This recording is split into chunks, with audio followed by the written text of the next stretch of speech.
Bassmaster Elite at Cherokee Lake. Being brought to you live by Berkeley. We said we'd be back. We are back. Part number 2, the second half of Bassmaster Live for the second day of competition. Cherokee Lake, Bassmaster Elite Series. We've had a lot of action going on this morning. We started out, bringing you some of the action from our leader to start day number 2, Cliff Crochet. This is Cliff Crochet right now, live on the lake, up Cherokee. Take a look at the other guys we're watching today. In fact, we'll take a look at all 4 of them with our raffle of 4 live right here. We'll go through our guys, and Cliff Crochet, of course, the guy who caught 19 pounds, 7 ounces. Dave Mercer announcing that right there to take over the lead on day number 1. Exactly right, Tommy Sanders. A slow day, slow, painful grind so far for Cliff Crochet. And what we've talked about is a lot of the locals that said, it's going to be hard to back up a big largemouth day here. Well, that is reigning true right now. From there, really the story, I would say, so far of the tournament. Take a look at his fish catches. Jesse Wiggins, first year on the Bassmaster Elite Series, 2 wins. You heard Mercer say it right there on the Bassmaster Open Series. Seth Fighter coming in here in 3rd place. Day number 1, he caught 18 pounds and 10 ounces, just ounces behind our 2 leaders right there, and Seth Fighter strong. Another momentum guy, finishing the season strong last year, being the top fisherman at the Angler of the Toyota Bassmaster Angler of the Year tournament. From there, Table Rock guide, expert, deep clear water master right there, Brian Snowden. And he was worried about today coming into this. It was anchored by a big largemouth that he caught yesterday, in part of which he said the key was wind on catching that largemouth, but hanging in there solid right now with 4 fish in the boat. Yeah, Brian Snowden looking very, very comfortable with this technique. A little worried about the conditions, but very comfortable with the technique. Who's been the most comfortable? This guy right here. Absolutely doing the same thing he did on day number 1, parking on his spot and loading the boat. Exactly right. In fact, he loaded the boat. Well, there's a positive and a negative going on right now with Jesse Wiggins. He had such a good morning that he decided by our midday report, Toyota midday report, that, well, he is pretty much done for the day. That decision cannot stand. We will fight that all the way to the course. Though it's a smart decision for us on Bassmaster Live, it sucks. It does for us. It does for us and all of us watching here, but maybe he'll get after something a little bit. Like maybe he can go explore another place, but the other side of that coin is he needs to sit there and protect his place. Jesse Wiggins, of course, definitely a momentum guy coming up after 2 Bass Pro Shops Bassmaster Open wins in 15 and 16 to qualify for 2 classics and just living the dream right here. This is something he told us very frankly he would never have imagined would have happened to him, but it's happening here at Cherokee Lake. I don't know if I'm just the luckiest person alive or what, but I'll take it. I mean, I was laying in the bed this morning. I woke up kind of early. I was just laying there thinking, I'm like, 4 years ago, if you'd have told me I'd been in this position, I'd have been like, you're high. I mean, you're crazy. I want some of what you got. And now I'm sitting here. Exactly. It's just, man, I just keep wanting to figure out if I just don't know for sure if I'm lucky or what. I don't know, but God, I keep telling everybody at home, I'm like, this is not normal. Like, winning that tournament in Florida and then doing decent here, it's just like, it ain't normal. It ain't supposed to happen like that. One of the great string of anglers to come from Cullman, Alabama, and Smith Lake, and the guy from Mille Lacs. You associate this guy with Mille Lacs because what a show he put on at the end of last season. Seth Fighter. No doubt about it. You also associate him with fishing this style, basically dropping on him the entire event. Started off a little bit slow this morning, but really said his late day bite was major key. Has lost 1 good solid fish, but Seth Fighter hanging in there right now on day number 2, Cherokee Lake. Biggin. Oh, biggin, dude. This thing has to stay on. Stay on, baby. Oh, God. Oh, God. Come here, dude. Come here, dude. Come here, dude. Yes! What do you think about that? Took the flow out, Z, and Biggin started biting. Oh, I hear it. It's getting ugly. 2 more of them, we're gonna have a sack.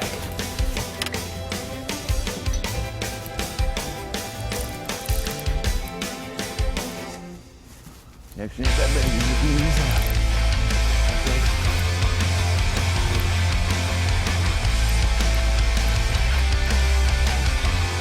doing nothing crazy.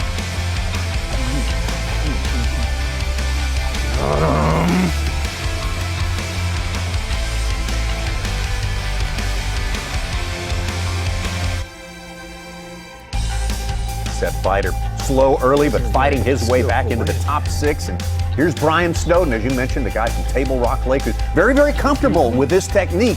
Just didn't have the fish show up early. No doubt about it, Tommy. Really doing the same thing as the rest of our guys. Been fishing what's called the Demiki rig, and basically what that is a small, well, not a small, it's a heavy light wire jig head, about 3/8 ounce, and with a small fluke style trailer on it. The other side of, just like every angler that we've covered so far, a little bit sporadic this morning, except for Jesse Wiggins. With that being said, though, while we had, our little break right there, starting to see a lot more fish catches, though. Absolutely. Talk about being deep, huh? I want to give some notice to everyone. I want you to show those lures again, because we haven't seen them since the first. What? You don't have them? No, I'd be happy to. I thought you said I don't have them anymore. No, I have them right here. Cliff Crochet now, the toughest day so far has been the one he's experienced.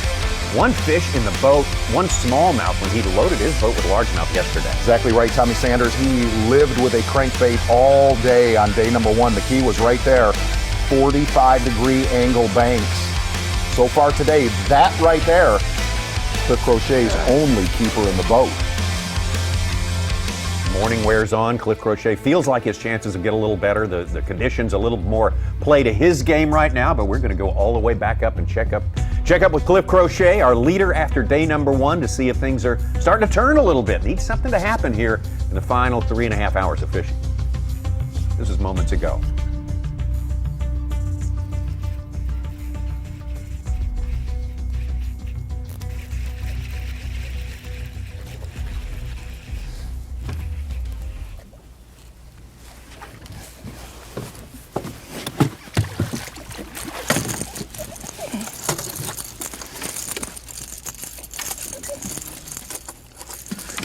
Oh,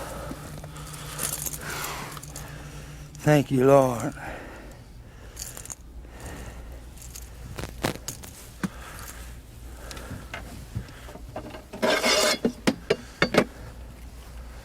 Oh, yeah, okay. Grinding, baby, grinding.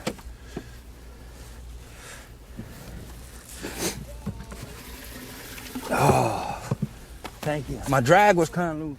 That's why I couldn't. Back up to Cliff Crochet live. That was a critical fish right there. He dropped from the top spot to start this day out of the top 30. That one was a help right there, and he needs many, many more of them. And we're having a little bit of sketchy coverage where he's at right there, but the main key is that slope of the bank. And I asked him, I said, does the size of the rock matter? He said, no, I just need that angle bank. The number 1 key for Cliff Crochet, the dirtiest water he could find. I'm gonna slide back down lake right now with your unofficial leader from Alabama, rookie Jesse Wiggins. Take a note of that place right there. You can go to Bassmaster.com, look at a topo map, a contour map of that very spot there, and check it out for yourself. We'll be diving deeper into it. And Jesse Wiggins hasn't knocked their lights out in the morning. He's got nothing else to prove today. Here's the other side of this, is most of his fish came a little bit more back in that cut right there. And he's fishing a jig right now, which he did not catch a single bass on this morning, so.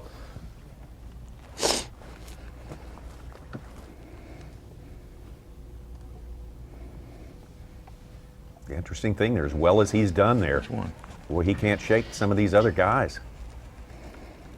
Skylar Hamilton, Jamie Hartman, having their own great days. What's up, Mom? I hope you're watching. I don't know if you are or not. I figure you are, though. Just want to let you know that I backed off the juice this morning. I'm not sitting on it, so I'm kind of just guarding it for a little while, and I'm gonna go do some more fishing in just a little bit, but Just kind of guarding it right now. It's awful boring, I know that. We trying to win this thing though, and I think this is the right decision to make to try to win. I had to kind of do the same thing down at the Harris chain 2 weeks ago, and it's kind of the same type deal. I didn't. No, found it in another place. It was all by myself.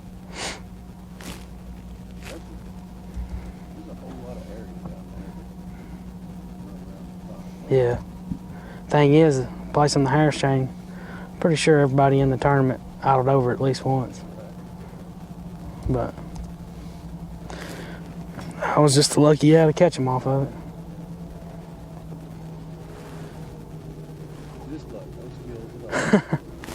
It seems like it's luck here lately. Guy can barely fish. He sure is lucky. I don't know what it is, but I'll take it. I'll sure enough take it.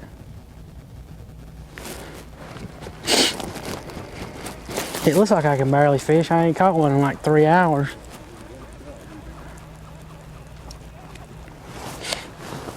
We're gonna go catch some in a little bit. We're gonna try to catch some at least. I might get a bite right there though. It's getting awful close.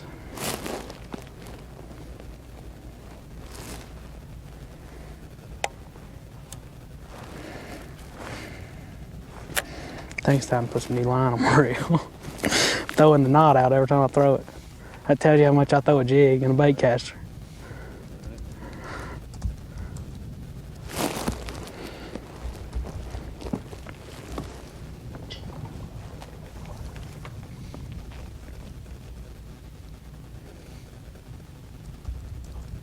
How about the top 3 names on our unofficial leaderboard right there? All rookies. All rookies with the Bassmaster Elite Series. Day 2 of this tournament now. Jesse Wiggins trying to basically protect what he's got. He's just marking time right now. He's got about three and a half hours to go before weigh-in time. You know what's bizarre is you look at him right there, and I made this comment about some of how calm a lot of the younger guys that come to the Elite Series, where you have a connection of calm and success, whether it's when Casey Ashley, which feels like, gosh, it feels like that was like 10 years ago. Which it was. 10 years ago, sorry. The other, your Jordan Lees and stuff like that are just so calm under pressure. It's actually turned into a more common trait. Yes. With a lot of the younger anglers. But you look at him right there, and where he talks about what this tournament would mean to his entire career. The only thing I wonder is if you're standing there staring into that pocket, wondering, is that the winning spot on a day like this? Doesn't seem to bother him one little bit. Not one, which is, I think, you're right, that's remarkable. A lot of people would be real twisted up about that at this point. You get a good contrast right there from Fighter to Snowden into Wiggins on all the clear water they're fishing down near the dam. Solely really just getting targeting smallmouth, and then you see the difference of your day 1 leader, Cliff Crochet. I caught 4 or 5 on it yesterday. It's just,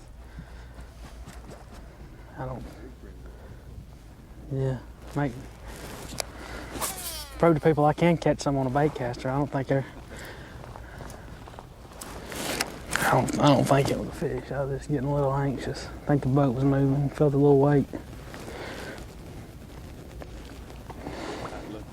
Yeah, a swing and a miss, just a bit outside.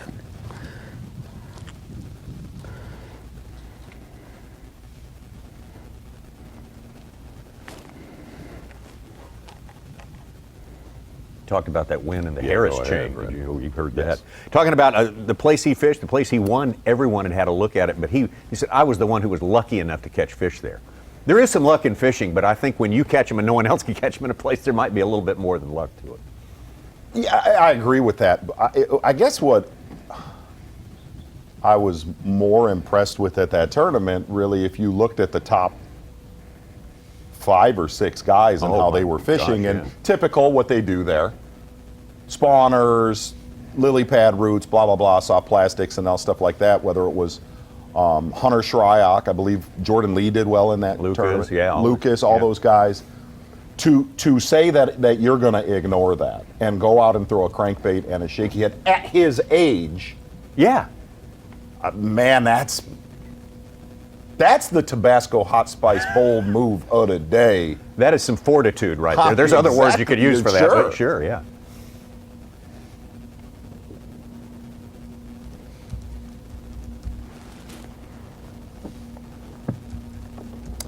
You do see that Snowden has kind of bailed on his deep water game, fishing more kind of bluff-style banks right now. And that is how he caught that big largemouth yesterday, but he said that was a benefactor of the wind, to where this is the first time, at least today, that we've seen one of our deep water, or 3 deep water anglers bail on their primary game plan.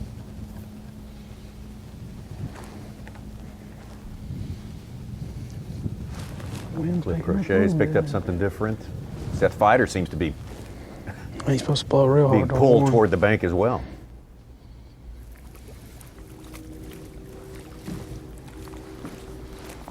Got 2 big movers on the day, 2 guys who were past 50th place, Hank Cherry and Randall Tharp have moved into the top 10. Tharp got a big one, 17-pound 5-pounder? plus bags, yeah. Yeah. Hank Cherry, another Smith Lake guy, right?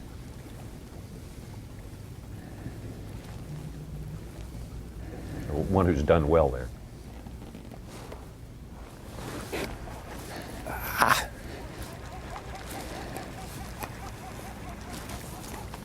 That was a bite.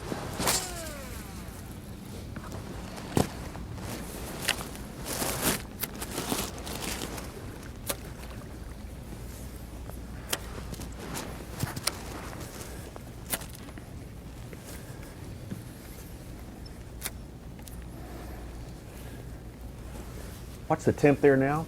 Mike Sukon? Do you know? Not right offhand. I can find out in about 13 seconds. Probably climbed into the upper 40s about by now.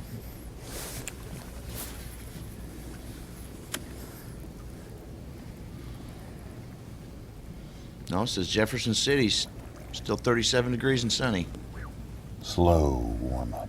Supposed to get close to 50 by weigh-in time.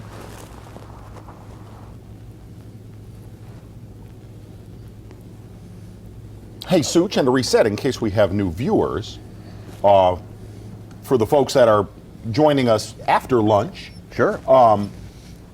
no, there is no feedback section. Where they have to go to. Not a chat room on the bottom. They have to go to Bass Live. Right. Twitter. You can go to the Bass Facebook page. Has anybody rough talked to you because the Oh yeah, What? oh yeah, Really? oh yeah. I was just curious. I'm sorry. Our regulars came in very disappointed, just like, oh, Rick Olson, David Phoenix. Well, when you had brought up that it was a good idea about a month ago in a meeting about this, Sold everybody on it. It was very persuasive. It was a great presentation. You had the decks and everything. It was good. I'm jumping out of the way of these people saying it wasn't my idea.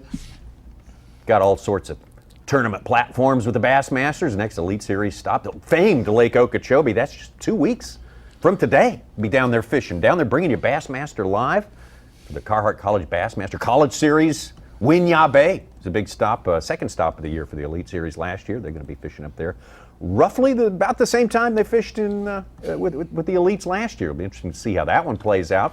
Those guys learned a lot watching that show, I would think, Z. Exactly right. Tommy Sanders from that tournament, Table Rock Lake Bassmaster Open Series.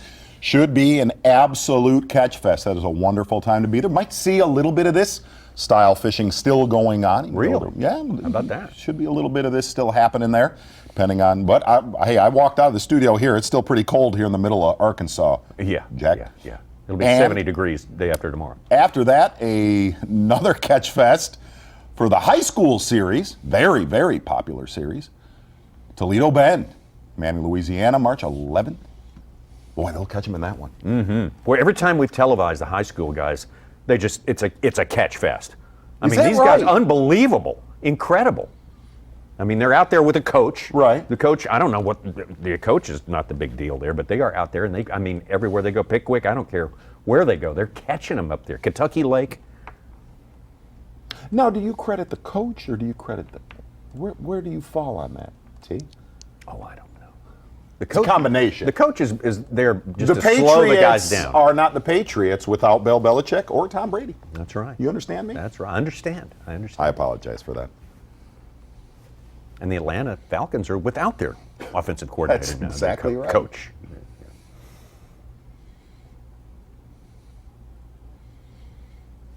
Tommy, why did they not run the ball more in the second half? Put your head down. Don't throw the screen pass. What? I don't know. It's just being they didn't have the poise of these guys. Wiggins there, in control of everything, totally calm. They got infatuated, besotted with their own success in the first half, and I think that drove them crazy in the second half. Is there another team in the league? Look at Such like that one. Is there another team in the league? Like, when that game was going on and you watched the gorgeous halftime show by Lady Gaga is...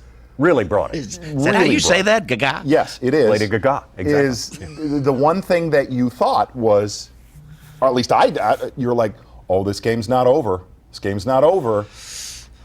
Do you think One that more about, score. One more score. Well, sure. But do you, like, there's not another team in the league where you're like, oh, this is not, at 28-3 or whatever it was. No.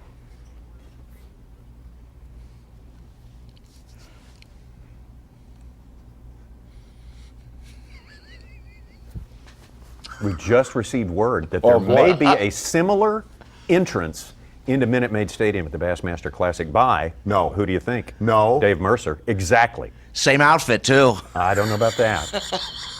He'll probably have something more outrageous. But the same eye makeup.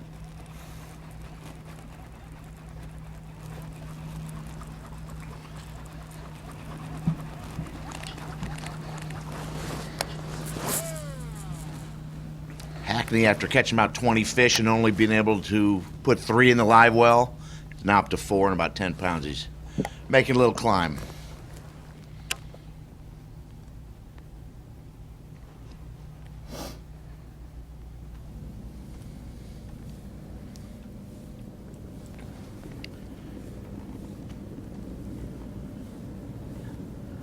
Jason Williamson, who had our first limit really early this morning, he's up to 19 fish today.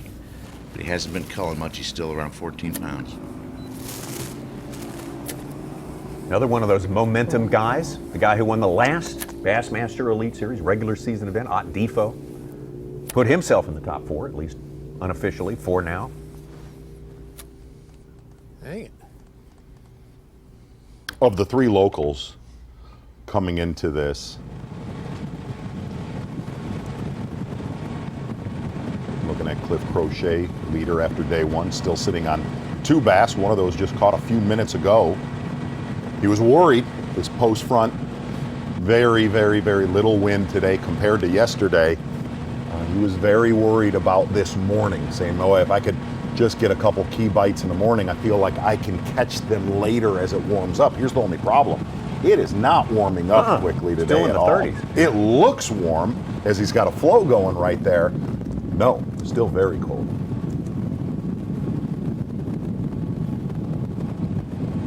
And as we said a moment ago, the rookies at the top, Wiggins, Hartman, Hamilton.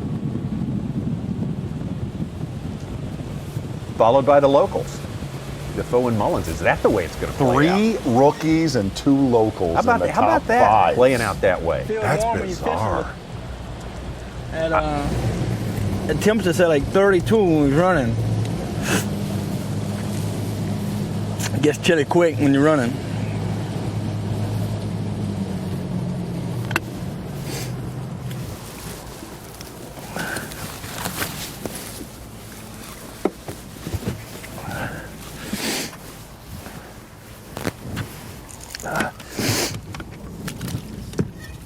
Well, there's a good look at that watercolor that he's been hunting. He said he actually purposely looked for the dirtiest water he could find. Incredible.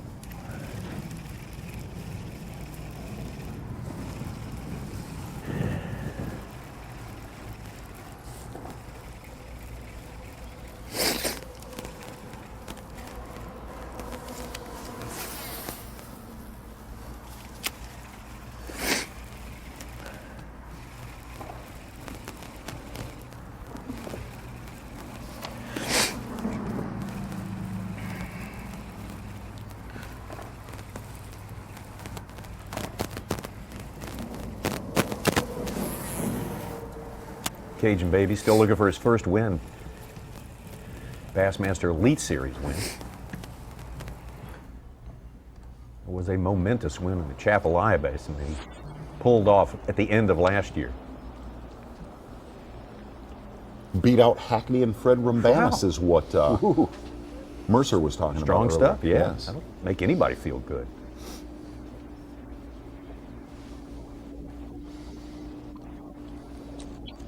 I called him after that, and he was funny.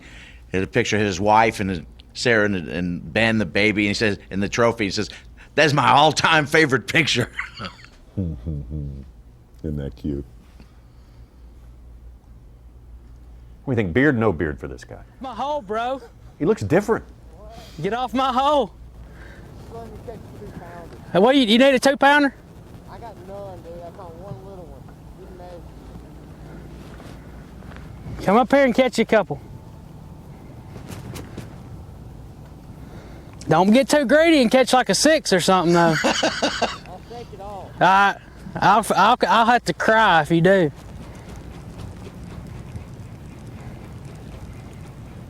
I was about to go jerk some more, and I was like,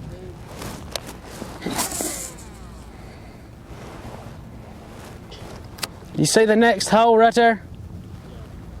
Not this one, but the next one.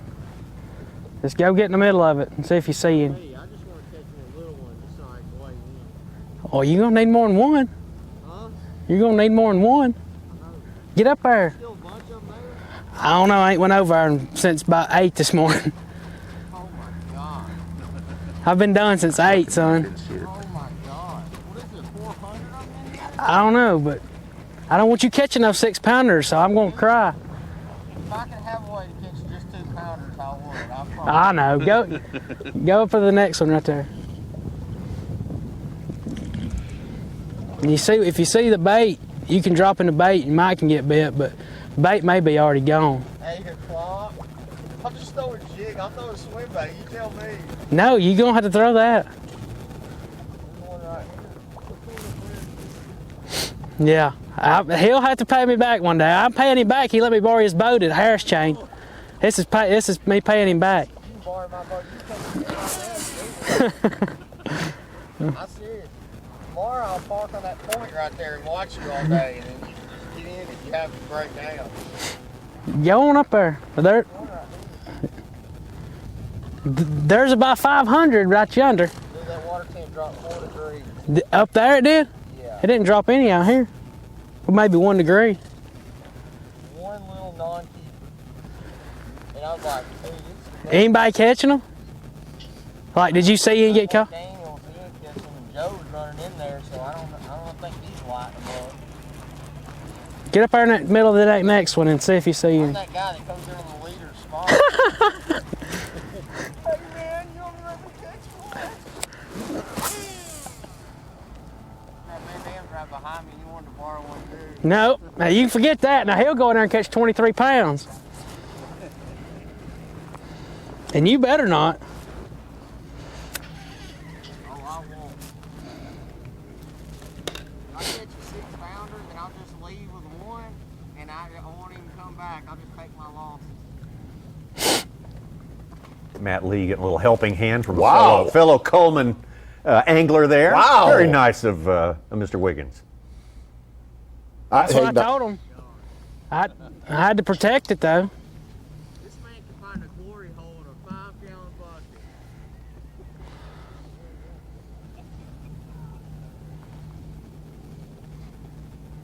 Tell him it's that good redneck schooling you got. Yeah.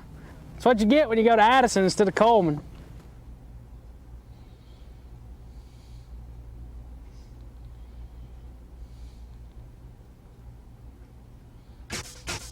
Three rookies on top there, 11 rookies fishing in this What tournament happens right if here. Matt Lee goes in there and catches like 21 pounds? If he catches 10 pounds, he'll make the cut. Why didn't he just do that really quick? There's our rookies right there. That's the point situation for them, and Jesse Wiggins very impressive, but Jamie Hartman right on his heels, the angler from Newport, New York. Following up Jesse Wiggins in there, Skylar Hamilton, one of the locals, who's also in the mix as a rookie and a local.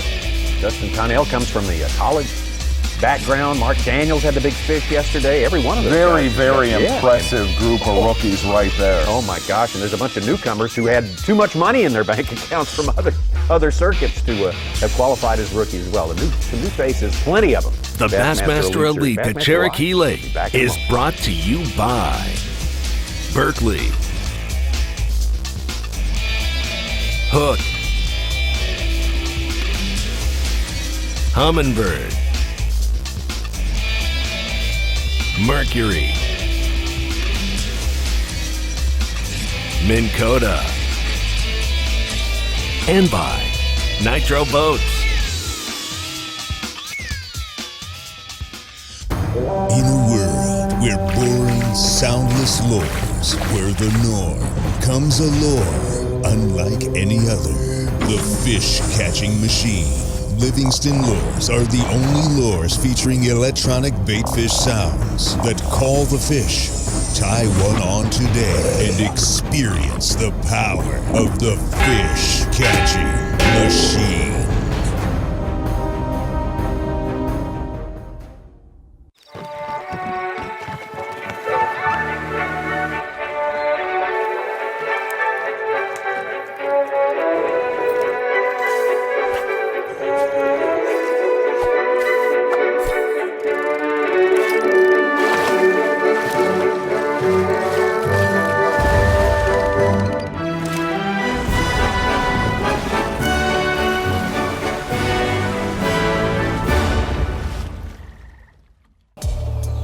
If you love bass fishing, then show your support by joining B.A.S.S today. Since 1968, B.A.S.S has been serving bass fishing enthusiasts with information and tournament coverage that make you a better angler. When you sign up today, you'll join over 500,000 outdoorsmen who love bass fishing.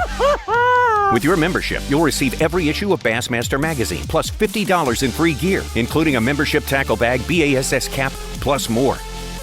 Log on to Bassmaster.com to join Bass today.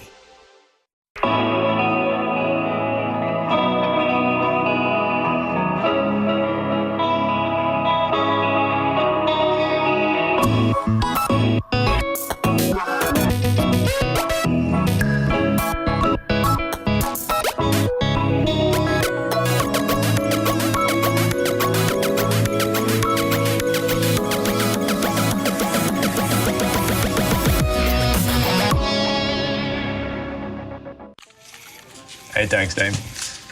Out of office? Oh, man. Hi, this is Skeet. Skeet, out of office? Dude, don't be mad because I thought of it. What? I gotta go. I got someone on the line. Go to teamgtfishing.com to check out my real job. We're supposed to be working. I am working.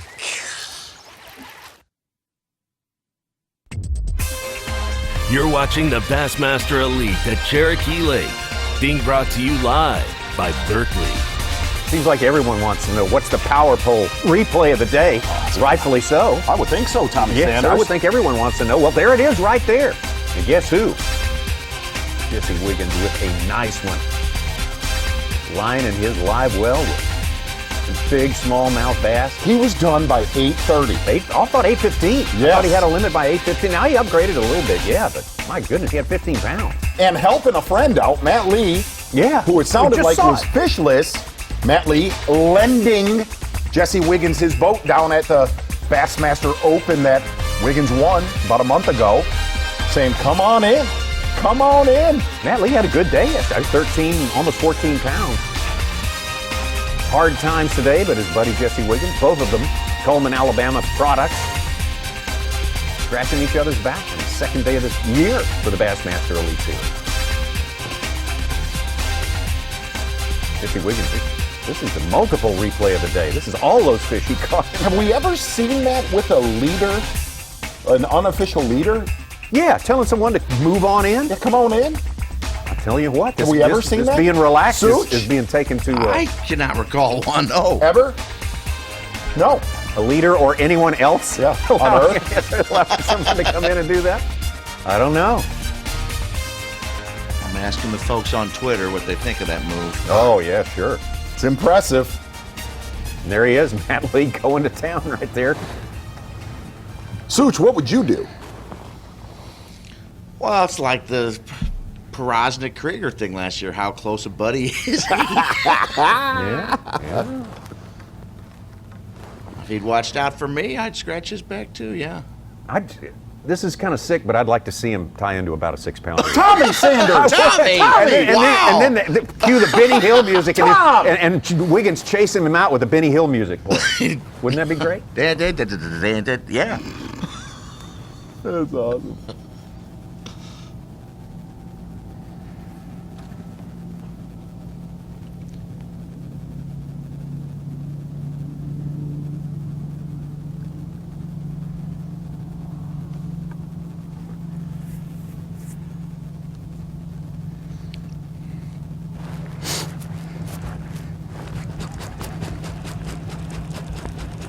Again, Jesse Wiggins, if you're just coming back with us, we got another 2.5 hours more of Bassmaster Live coming. Take you dangerously close to check-in time, actually, on the second day of competition. Jesse Wiggins, as we said this morning, had his job done in an hour and a half, hour and 15 minutes. And boy, he's just protecting right now. After he did that, he's basically just been protecting the mouth of this pocket right here. Main Lake, Powell can call it a main island pocket just off the main river channel. And after he is watching Matt Lee like a hawk. Oh my God. He must be throwing the wrong color.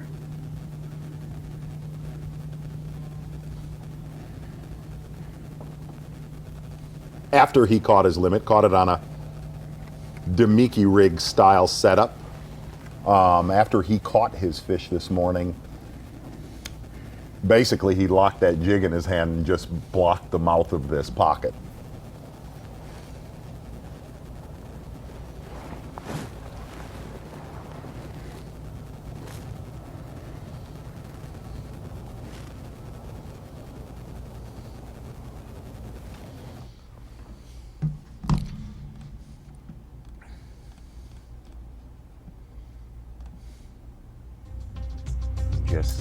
Jesse Wiggins and Matt Lee, will leave them there for just a moment. We'll take a look at the wide shot of our big lake. About 50, 60 miles long, not very wide and not very full of water at this point. Normally you'd have 400 or 500 miles of shoreline. I think we got less than that now. Other side is, you have a very, very fertile lake, a healthy lake. When you look at your unofficial leaders and how spread out they are through the whole system, there has not been just one pocket that's played on this body of water. A good point. Definitely a good point.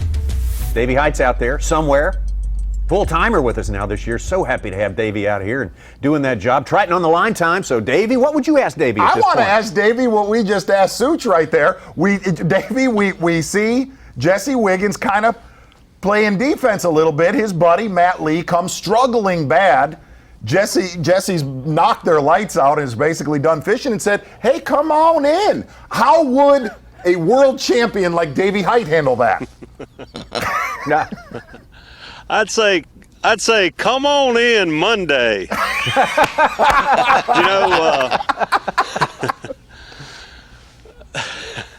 I really would. I think Jesse's doing the right thing by blocking that spot. I've learned a good bit being out here today. I followed Mullins for probably 2 hours. He's got quite a few locals following him. He's a local guy. A lot of guys pulling for him. He's got a lot of spots, but all of a sudden, just about 30 minutes ago, he just went way up the river, and I followed him about 20 miles and finally said, heck, let's turn around and go back. And on my way back down, I just stopped about midway of the river, I guess, and I met probably 5 or 6 boats running upriver. The weather's changed. Everybody knows the forecast is supposed to be warmer tomorrow, rain coming in. I think those smallmouth fish have really gotten beat up. Looking at my graph, those guys that are catching them, they're catching them in holes, those wintering holes, back in coves, back in pockets. It seems like the deepest water that's surrounded by some shallow water, some flats, or that in a pocket like Jesse is, that sort of thing. But with these warmer days and the rain, I think a lot of these guys are moving up the river this afternoon because of the sunshine and this stained water. In the next 2 days, the warmer weather and the rain, unless you're guarding a spot like Jesse, I think you're going to have to catch some largemouth shallow these next couple days. Now, Davy, you hold on. You hold on just a minute there. What? Cowboy. Now, let's check this out. You are on a potential winning spot, and your roommate, KVD, comes by. You guys are best buddies, and Jesse and Matt Lee are best buddies. Absolutely. And Kevin looks at you and says, Davy, I got none. Come on, man. I'd say, come on, man. Go find you a spot just like this one. This is what it looks like. That's how you become a two-time Angler of the Year. That's how you become a classic champion. The secrets are all getting unlocked here. Hey. Yeah, and that's how you bet. You know, I guess I would have to think long and hard about doing that for Kevin, but he never did it for me either, and he's won quite a few championships, a lot more than me, by the way. Good point. Hey, Davey, real fast. Some of our other, our guys like Seth Biter, David Mullins, the two things that we've noticed today is, even though he has struggled, Cliff Crochet is predominantly, we've not seen another boat near him, and really besides, seeing Matt Lee, there's not been another boat at all around Jesse Wiggins. Is that the case with the other anglers, or are those guys really cannibalizing each other? No, you're absolutely right. I mean, they're killing one another. They really are. And Mullins, I mean, he knows this place really good, and I've not seen him fish but like one place. It wasn't either another competitor or a local angler out here fishing. He just kind of got away from some of those other tournament boats before he ran way up the river, ran about 5 miles to a spot, and there was a local sitting there fishing it. They left time he got there, but they'd been fishing it for who knows how long. So I think that just made him decide to run up the river and try to get away from a lot of these boats. David, we saw a little snippet of video that you guys, I assume, shot of David Mullins, but I was curious, what is he doing? And what was he doing yesterday and today? What kind of techniques he using? Well, today he's fishing just like some of those other guys, those leaders. He's fishing those deeper spots. Every single spot is a hole or like a ditch with shallow water close by. And when I say shallow water, I'm talking about, 15 feet and less, where those smallmouth live a lot of the time. I'm sure in the spring, in the summer, in the fall, but they're in these wintering deeper spots. And there's a lot of these guys have got that figured out. That's why I think they're really going to beat one another up. David, Mark Zona made the point. They're talking about these younger guys, the Jesse Wiggins guys, the Lee brothers. How laid back these guys are. They seem to come out here and they just seem to be. Whereas, in the past, guys in their positions, they get suddenly in a pressure pack position. They get a little tightened up. These guys just seemingly flatline for us here. They just have a calm about them that is unnatural seeming sometimes. Have you observed the same thing?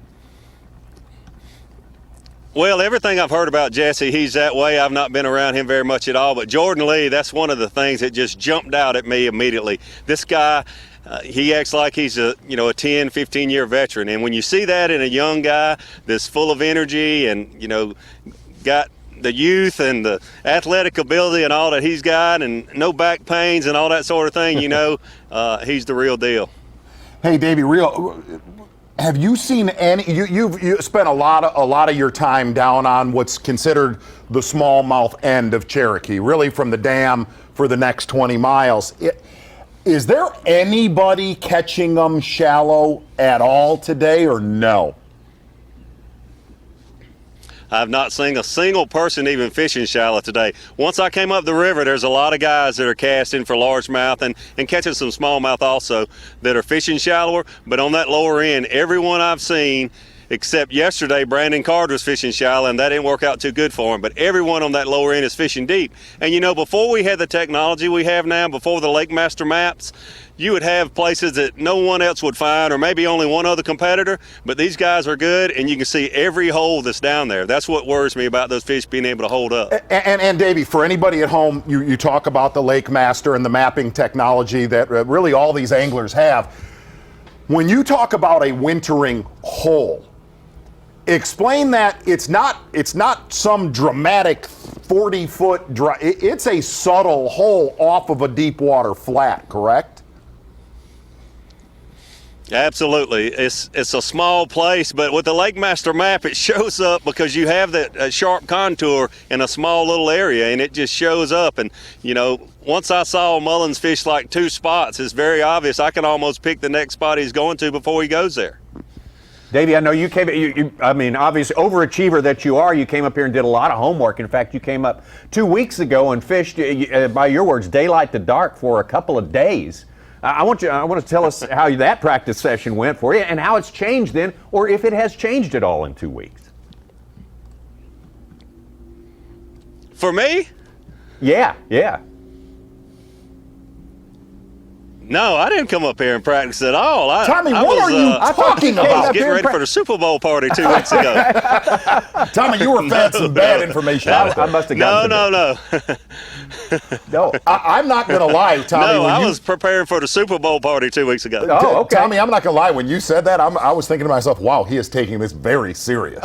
He's taking this very serious. I wouldn't put it past. I think that's something to be great to do. Something to figure out something going on there. Okay. I'll have to admit, I made a few phone calls. Okay. And Davey, you just were pretty. A few phone calls. That's all the pre-fishing. Okay. You know, in some of our pre-production meetings, it was kind of well known coming into this tournament 3 or 4 weeks ago what the dominant, technique was going to be, and that's really transpired in this. Do you see any prayer of something else transpiring into tomorrow or Sunday at all with yet another change in weather coming by Sunday?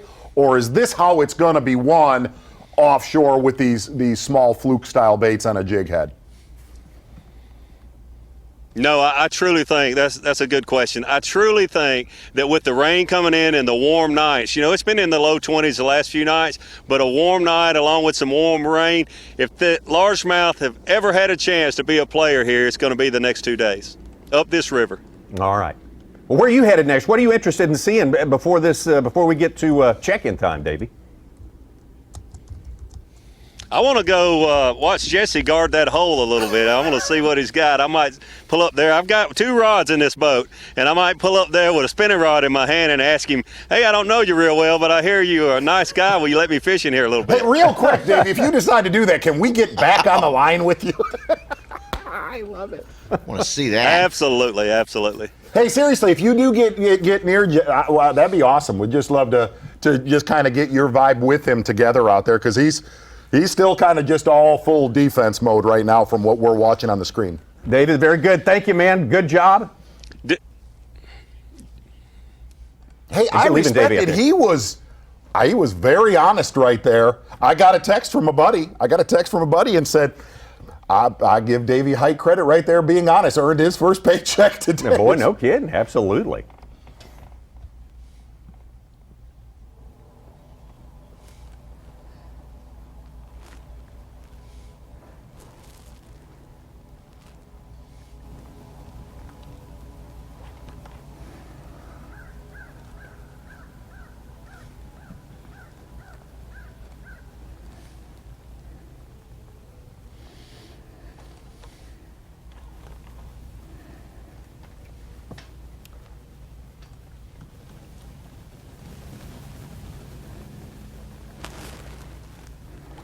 I'm sure they get scattered out once that sun gets up. I'm sure they just scatter the bait too. Yeah. And they. Tommy, going to take a look at right where Jesse Wiggins is. It's going to be our hummingbird lay of the lake. Now, here's what I want you to do, real quick. What Davey was talking about, what we've been talking about really throughout this entire broadcast today, I want you to look in the back of that pocket. You see those 2 holes? Mm-hmm. See that hole right there? Yeah. Then there we go. That right there is just a typical wintering hole. Now, here's the thing. If you look around that island, you see other holes in Jesse Wiggins. See one right there, another one just above it. It's access to shallow water and deep water very, very, very fast. And here's the other side of this is Jesse Wiggins made the comment that, look, I had a horrible practice idling. And he said when he found this exact wintering hole where he caught him yesterday and today, graph lit up. Bait, bass, everything there. And here's the beautiful thing, looking at this hummingbird lay of the lake, if you look at this Lake Master mapping that Davey was saying, you can look at this and go, wow, now I can drive around and look for more areas like this. Here's Here's the beauty of this. Generally, when you find a wintering hole like this, you find multiple fish. If you looked at where Jacob Wheeler, Adriana Venus, Seth Fighter this morning, there's multiple fish in a very small area. Jesse Wiggins seems like he found one area nobody else did. And he obviously doesn't think it's an unlimited number of fish because he backs off it. He's not going to keep fishing for them. He's going to manage that. Just like he'd manage a limited number of fish. The other side is, you can also tell that he's smelling right now, at least for his morning fishing, that there are a pile in this general area, not just what he's caught so far. And I think really looking at a lot of his screen this morning with the bait and all those marks, he's on a gig, no doubt about it. But it's amazing looking at that mapping, how clear that stuff shows up. Just drive right to it. But you go through a lot of those areas before you hit on the pot of gold. And once again, you can go up to the top of this page that you're looking at right now, Lake Map, dial that up, and then you get that contour map. That's a new feature we have on Bassmaster.com. Very, very helpful in visualizing all these things that people are telling us, that we're seeing them doing, the ways they're fishing and so forth. It's a big asset we got this year.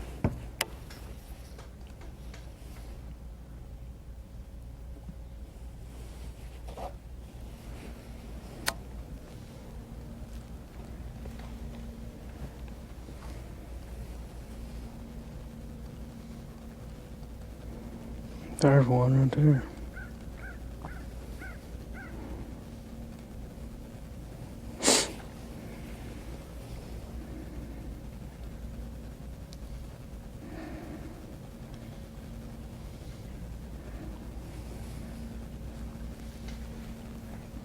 So it wasn't happening up in the creek this morning, huh? A little chilly.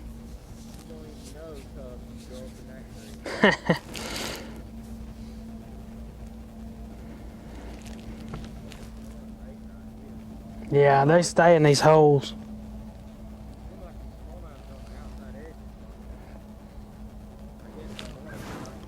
In the morning, they're scattered out everywhere. Oh, we're live?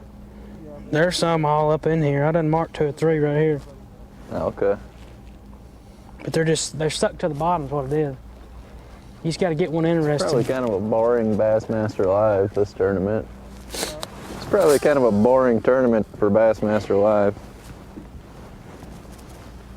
Not a lot of fish catching going on. Well, at least not in my boat.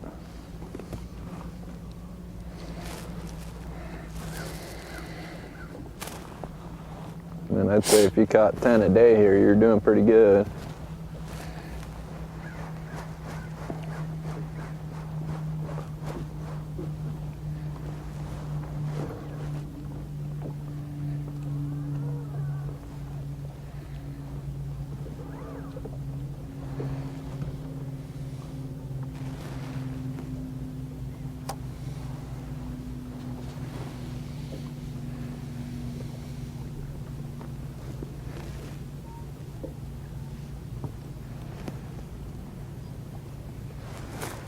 Oh, he spit it. God, eat it.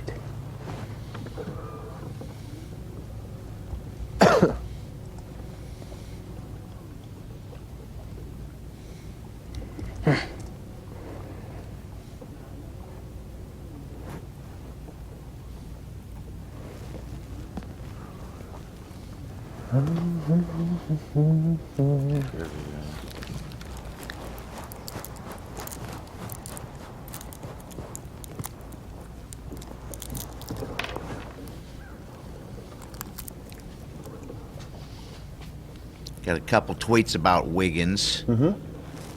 Dennis Blankenship says thinks it's a risky move, but it's nice to help a friend and somebody who knows Wiggins. Tyler Garrettson says we raised him right here in Addison. That's what I'm talking about. Coleman's in the house. And now, is Wiggins a roll tide guy, or is he a war eagle like those Lee kids? Not sure. Right. I don't know. You got to be very. You have to. I don't know. Let me just say, you need to know before you walk into that party, friend.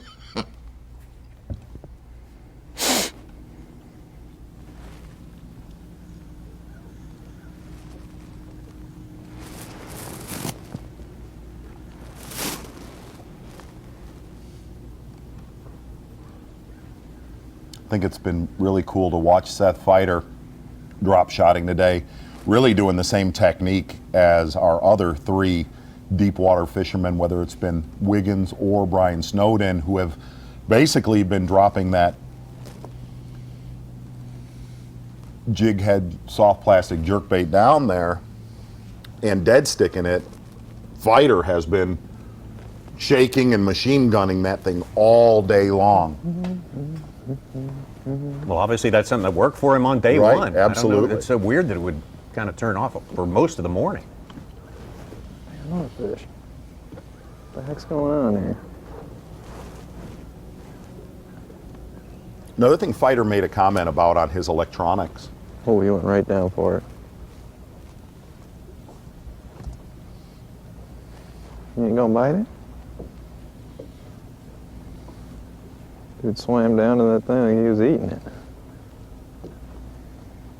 His Fighter said he was not marking a lot of individual fish off the bottom.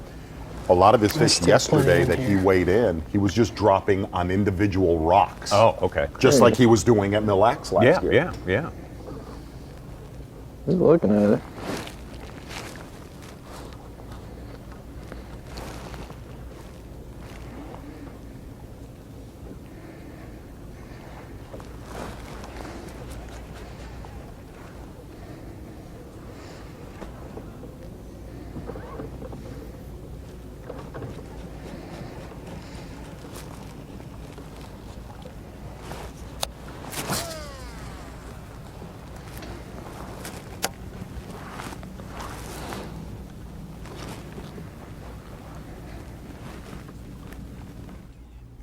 I did just get confirmation that Jesse is in fact Tommy.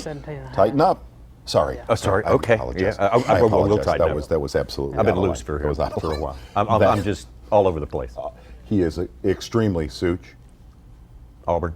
Roll Tide. Oh. Is Roll he? Tide. Okay. Yes. Guess you got to pick if you live in that And if state. you don't mind me saying, I don't like that young man. I love him now. Sorry, you know how I am with Roll Tide, Wow, Tommy. come on. I know.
Yeah. Right. Why not caught that?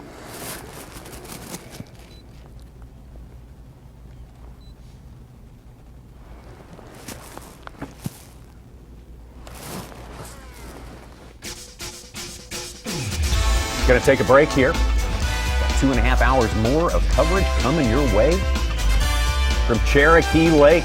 Second stop of the year, Bassmaster Elite Series. Cajun Baby started out the day with the lead. Cliff Crochet has relinquished that lead, and he's playing catch-up right now.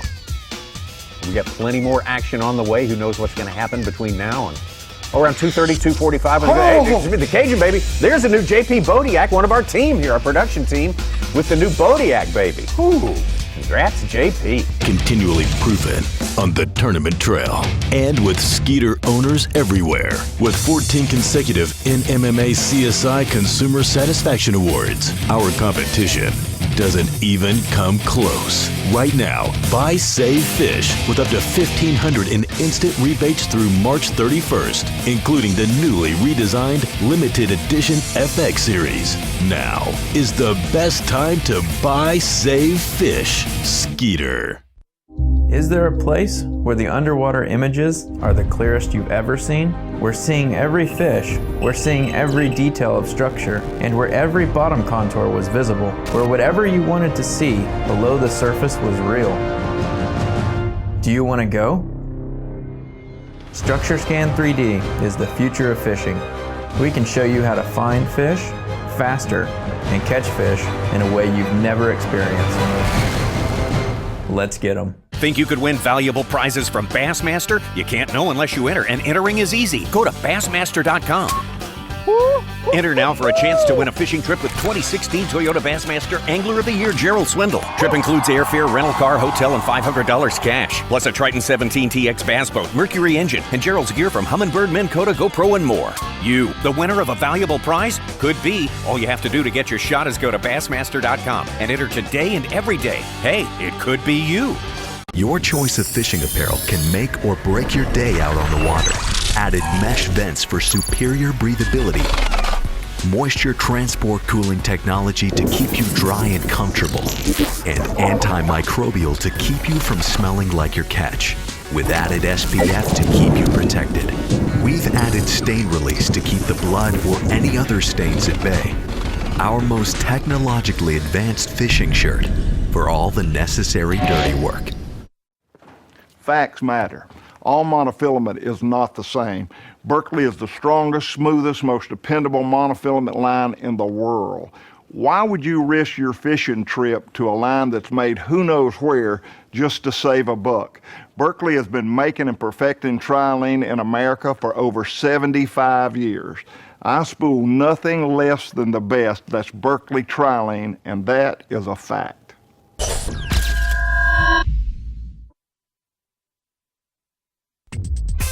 You're watching the Bassmaster Elite at Cherokee Lake, being brought to you live by Berkley.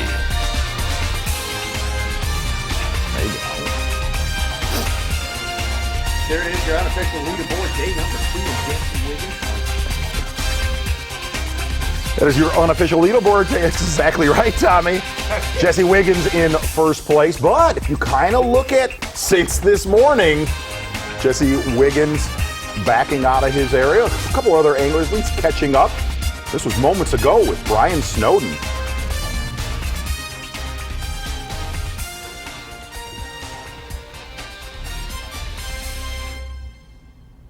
Well, you're going to have to speak up more often.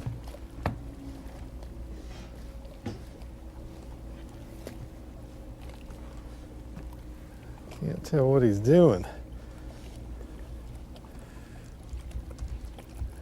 Pull and drag.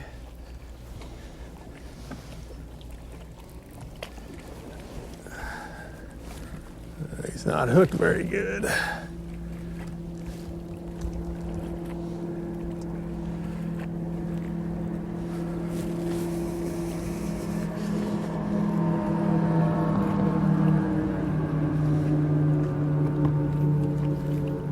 Dang it.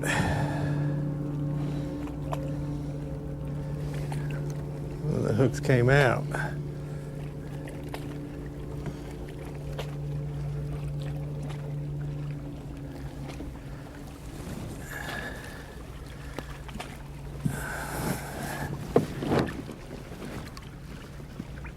Yeah, he died on me. I guess he had more hooks than I thought.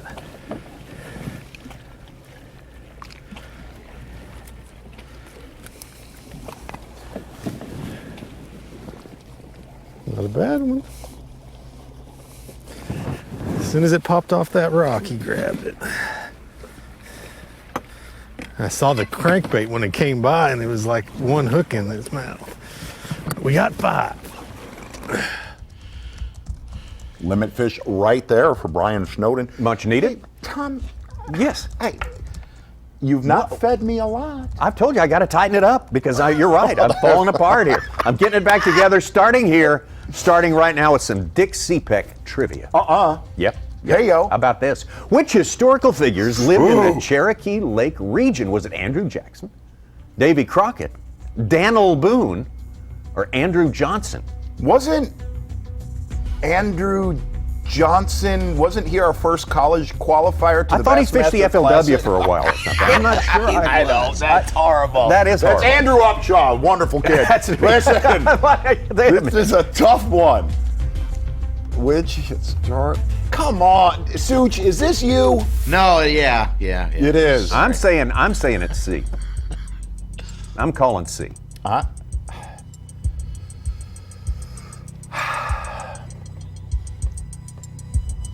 Daniel Boone was a man.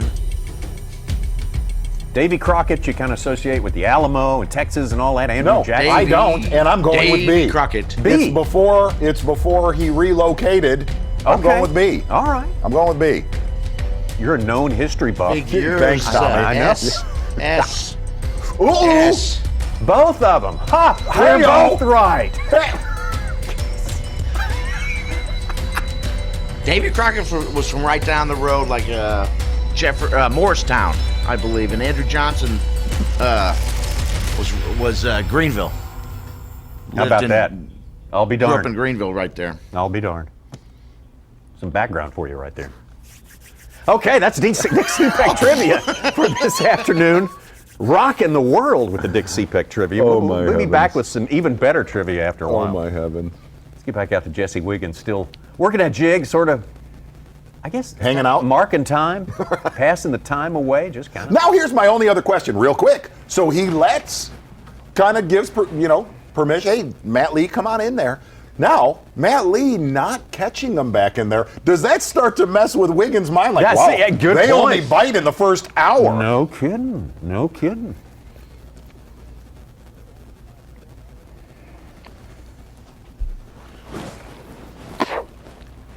Now, is Lee out of there already? Do we know that? I have no idea. Can we pan over and take a look, maybe? I have no idea.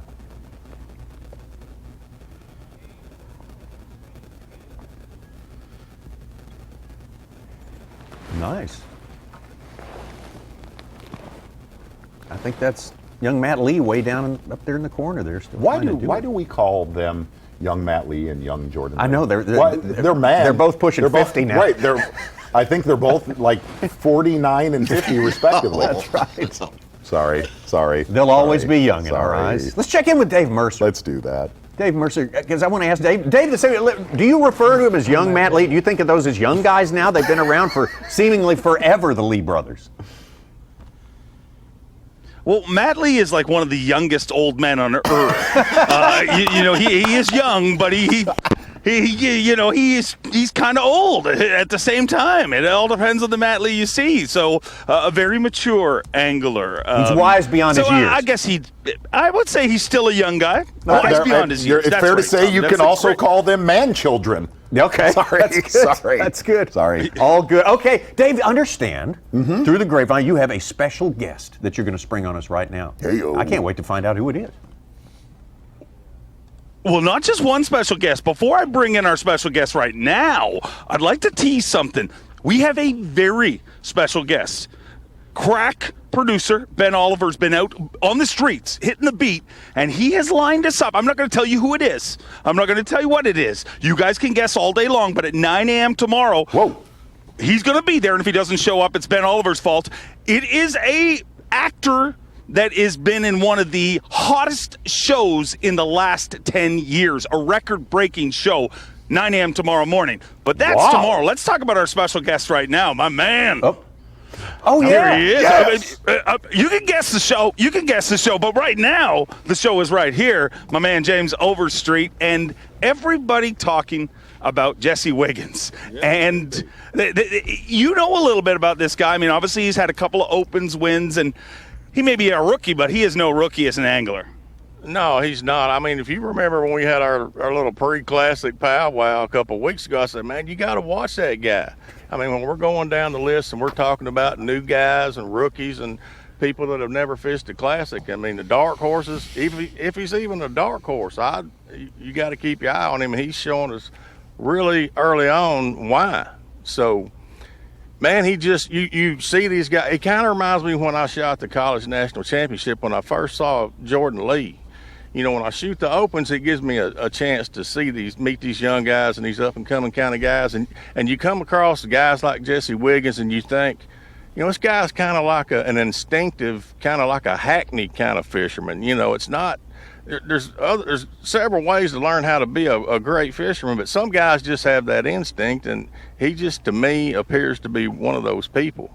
To get compared to Greg Hackney, literally 2 days into his Elite Series career, that's some pretty high praise. But we talked about it a little bit this morning, myself and Tommy and Zona. How rare is what we're seeing with Jesse Wiggins to have an angler come on the scene like that? I mean, it's not something you see every year. I mean, I don't know. I mean, really, when you look at his open record, I mean, he's kind of already somewhat proven himself. So I don't think it should be just a huge surprise, but you don't ever know how a guy's going to react when they get with this group of guys. In the morning, when you start looking around, you see Skeet, Kevin, and those guys. Sometimes you don't function normally like you would.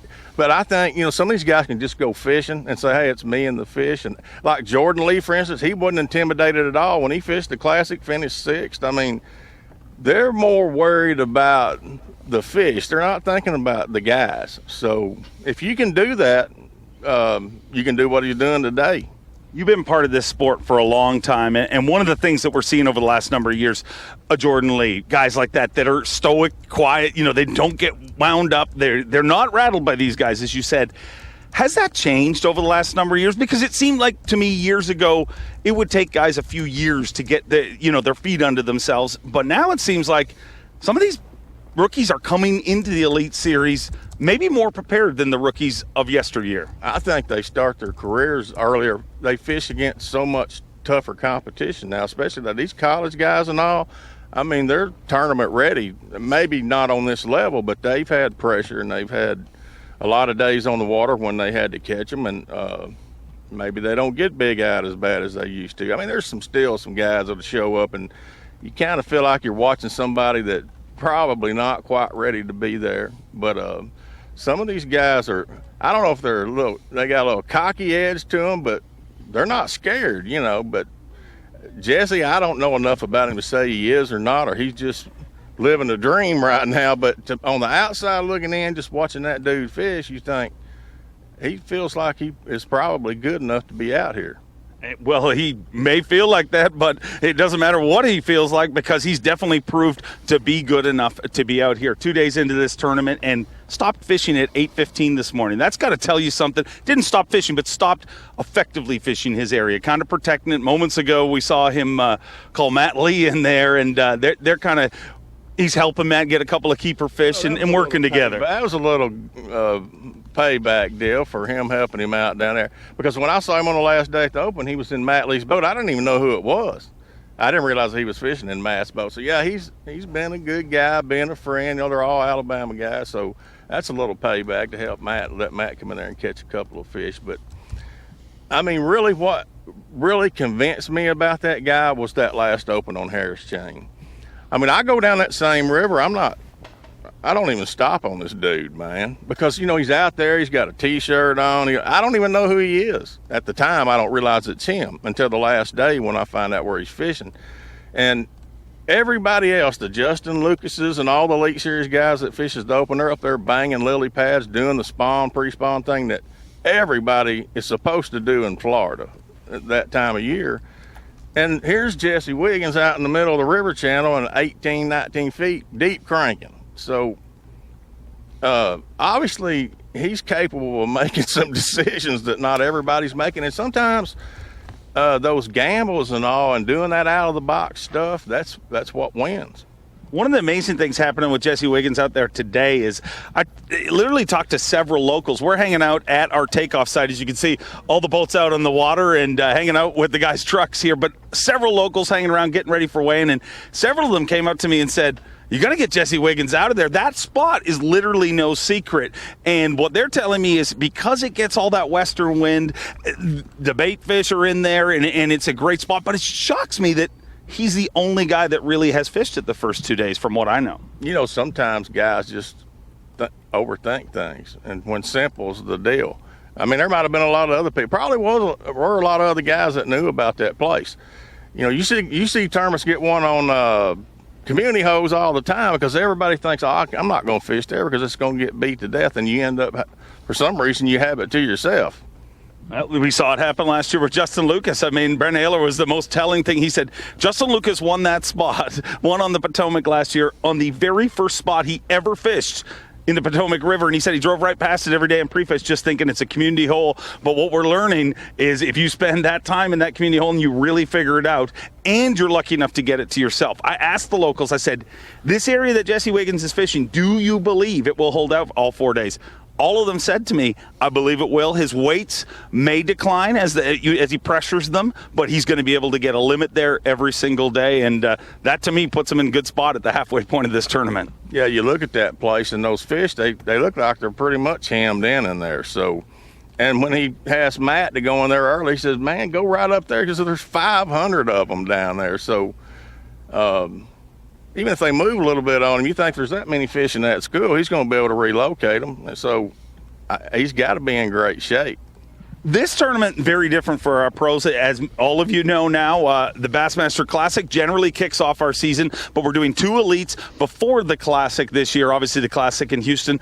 But it seemed like a lot of guys came into here almost, rushing, because in the past, the boat companies had to get the 50 guys' boats ready for the Classic, and then the elites were kind of a month after that or 2 weeks after that. But there was an awful lot of work to get this season ready with all of these guys needing their boats ready for this kickoff. Yeah, I mean, there was a lot of guys that didn't get their boats wrapped until a few days before practice started. But, what I really, with the way we're doing it this year, unlike we've never done it like this before, where the season starts out with 2 up front, what's that momentum deal going to be on the good side or the bad side when we go to the Classic? Because that momentum, it very definitely works both ways.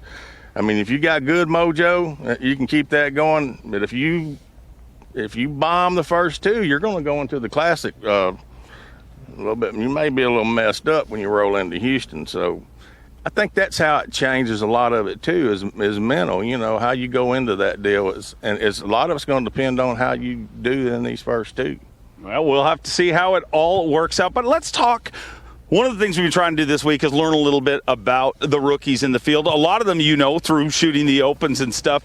Maybe give me a rundown on some of the guys that you think we should really keep an eye on this year. Obviously, Stetson Blaylock, Jacob Wheeler, guys like that. But some of the guys that, maybe some of our viewers don't know that might sneak up and get these guys. I think, Skyler Hamilton won an open. I shot him on the last day of an open on the Arkansas River. Probably kind of that Art Defoe kind of guy, knows a lot about river systems and fishing real shallow and skinny water, and runs an aluminum boat, puts boats in places that nobody else does. Dustin Connell, I remember him from the College National Championship. He was on that Alabama team that went up against, those guys were those kids were some sticks, man. I mean, that whole group. You had, in that era, you had the Lee brothers, you had Dustin Connell, and Auburn and Alabama both had great college fishing teams. They were like the big dogs of college fishing back in that era. So Dustin has finally joined that group and worked his way up through the opens and qualified. I mean, those two, and Jacob Wheeler and he and Stetson Blaylock, they're gonna make a lot of checks, and they're gonna cost some people some money. I mean, they're just both good fishermen, So, and they did the open thing too. So the opens are cool to me because I didn't shoot them for years, but now it gives me the way to I kind of see all these guys coming up, and it's a neat deal to watch. Okay, well, you did good in the opens. Now, how you going to do against the big boys? So it's a kind of different way to look at them now than I used to have. Tell me this. I look at the Elite Series field today, and I look at it 10 years ago. And 10 years ago, as a fan watching, I'm like, man, these guys are the best of the best. It doesn't get any better.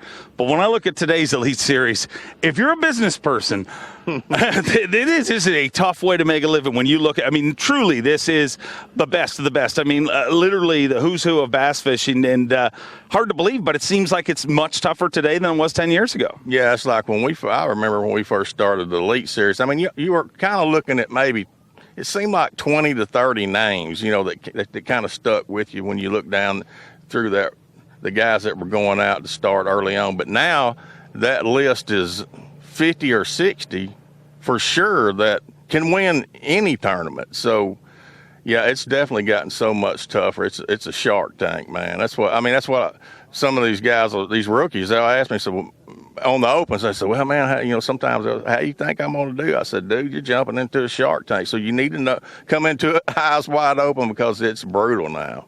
It is brutal, and it is an incredible. You ask these guys, why are you here? You ask a Stetson Black, made millions of dollars, literally, over $1 million, and you say, why are you here? And he says, it's the classic. It's that one thing. It's that drive, and anybody who's ever been to a classic can understand that. I mean, you walk into that arena, and literally every single time the hair in the back of my neck stands up. I mean, it's the classic, and that's what Stetson said yesterday on the stage. He says, I'm here because I want to fish against the best of the best, and I want to fish the classic. I think it's all the classic, man. I mean, I think that's the draw. I mean, even for guys like us on the media side, I mean, I'm taking pictures of guys in the classic, but you feel like you need to up your game for that one event, just like everybody else. I mean, it's the deal. That's why they're there. I really think that's why most of them are there. That's why you see them coming back to Bass. They want to fish the classic, man. Let me ask you this. You've got a group of anglers qualified for the classic, fishing here in the elites, and the majority of the anglers fishing the elites are not qualified for the classic, a very small group fishing the classic. But does that play into those guys' hands? You look at a Seth Feider, obviously off to a great start, picking up where he left off. Seth Feider, generally a guy will go into the off season and they'll focus on the classic and the classic and the classic and not think about anything else. Always focused on the classic. Seth Feider doesn't have to think about the classic and be distracted by it. Does that mean that it, may make things a little easier on him and put a little more pressure on those guys fishing the classic? So you're saying guys are not in the classic coming to this one, they don't have to have all that in their mind, right? Well, they don't have the classic. They haven't been working on it. I mean, their classic is here. Their entire season starts here, and obviously at Okeechobee, and everybody's does. But do you think it's possible some people may look past a couple of these events while they're focusing on the classic? I don't know, man. I just think Fighter's just going fishing, dude. So Fighter's just wants to go catch some fish and let his hair fly around or something. I don't know.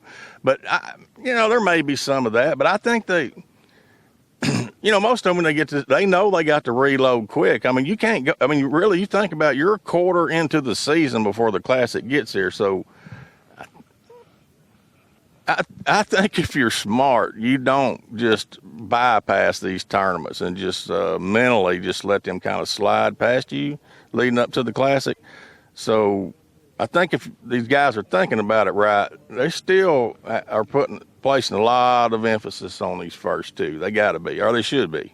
It'll be interesting to see how it all works out. A very different season, obviously, kicking it off with the Bassmaster Elite Series as opposed to the Bassmaster Classic, but it's coming up in just a month or so down in Houston. But after this, polar opposites. I mean, we've worn every piece of clothing we can wear here this week, and we're going to Okeechobee in 2 weeks' time. How do you think that event is going to shake out? Are we going to see another Lane Brothers, Ish Monroe battle, or are some of these rookies going to poke their head in there? I kind of think that one's going to, this is me thinking out loud, I think that one's going to kind of go to script down there just because of the time of year. I think you'll see some of the same old faces wailing on them down there at Okeechobee. Well, it'll be interesting. We'll have to pay attention. Do you know who our special guest is tomorrow morning? You do not. Do you want to throw a guess of? It is one of the biggest hit shows in the last 10 years, maybe one of the biggest hit shows ever. Is it Facts of Fishing?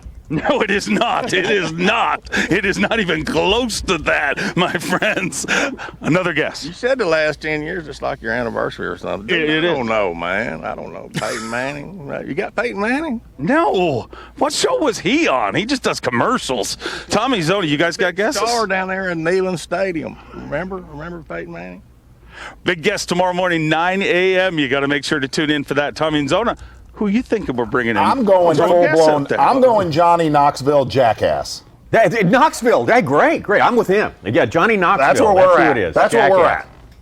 Aaron Paul. Of course he's going Johnny. Yeah, of course you are. Aaron Paul from Breaking Bad. That was Zona, right? Uh-huh. That's about, Sounds Aaron about right. Paul, Breaking Bad. What about that? I don't even know who that is. Whoa, I don't even know what that is. Is that on cable? Is it HBO? What is? I don't know what that is. AMC. Kenny Powers, Eastbound and Down. Pinkman. Kenny Powers, Eastbound and Down. The biggest show, the best The show. greatest show on the earth. greatest show ever. It is not Kenny Powers, but if Kenny Powers happens to be watching, we would love to have you anytime, okay? Anytime on Bassmaster Live. Didn't Peyton Manning do a guest shot on CSI one time or something like that? It could be Peyton Manning. Hanging around his old college. I don't know. His old I'm college. excited. I'm nervous. I'm nervous. idea. I'm nervous for Mercer. Everything.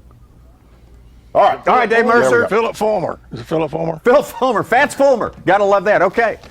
Street and Dave. James Overstreet, Dave Mercer, Looking two of the great. greatest Looking figures great. of all time. Could listen to them. Killing, blazing the day chest long. hair. Oh Blazing God, it, that was so blazing it. fantastic. Man, Great world's man. most interesting man.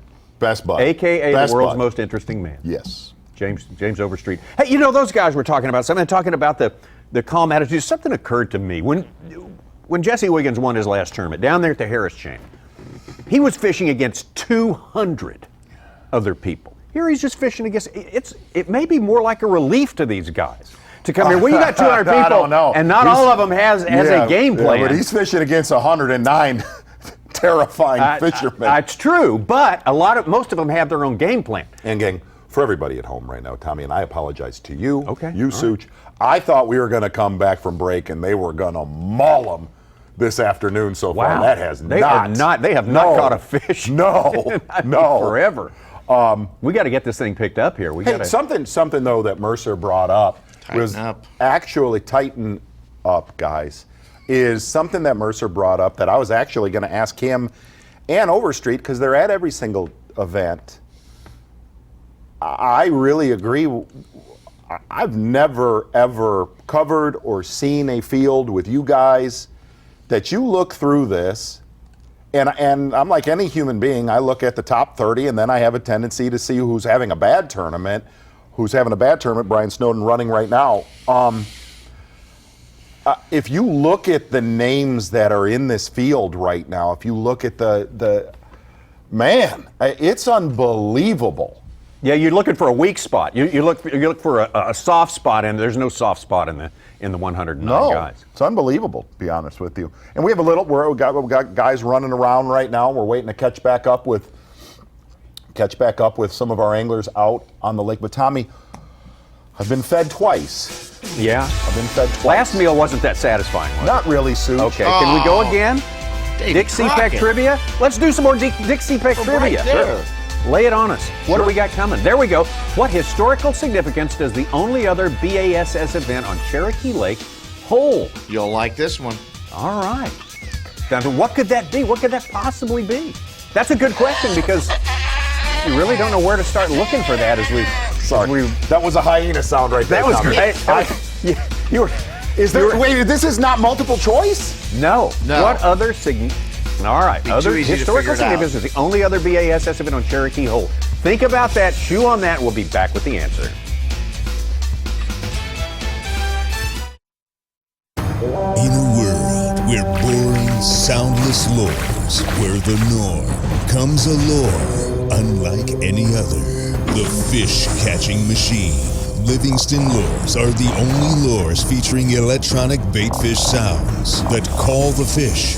Tie one on today and experience the power of the fish-catching machine.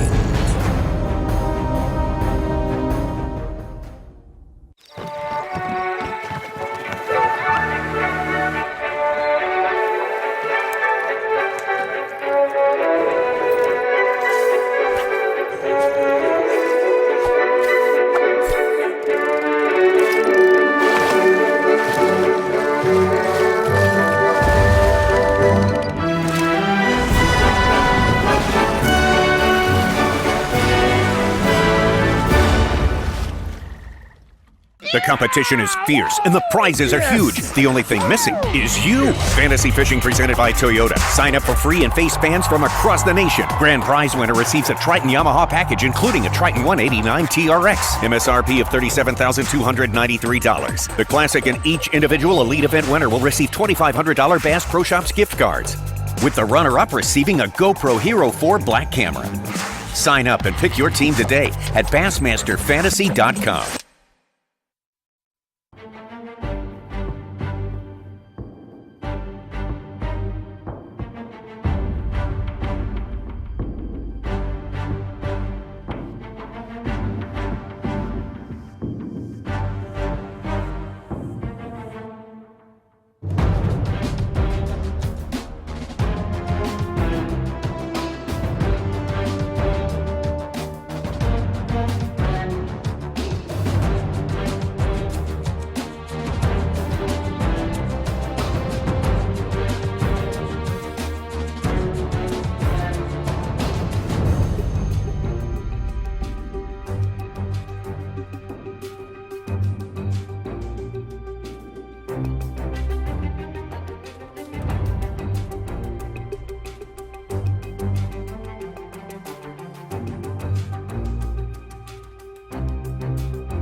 What is this meeting about again?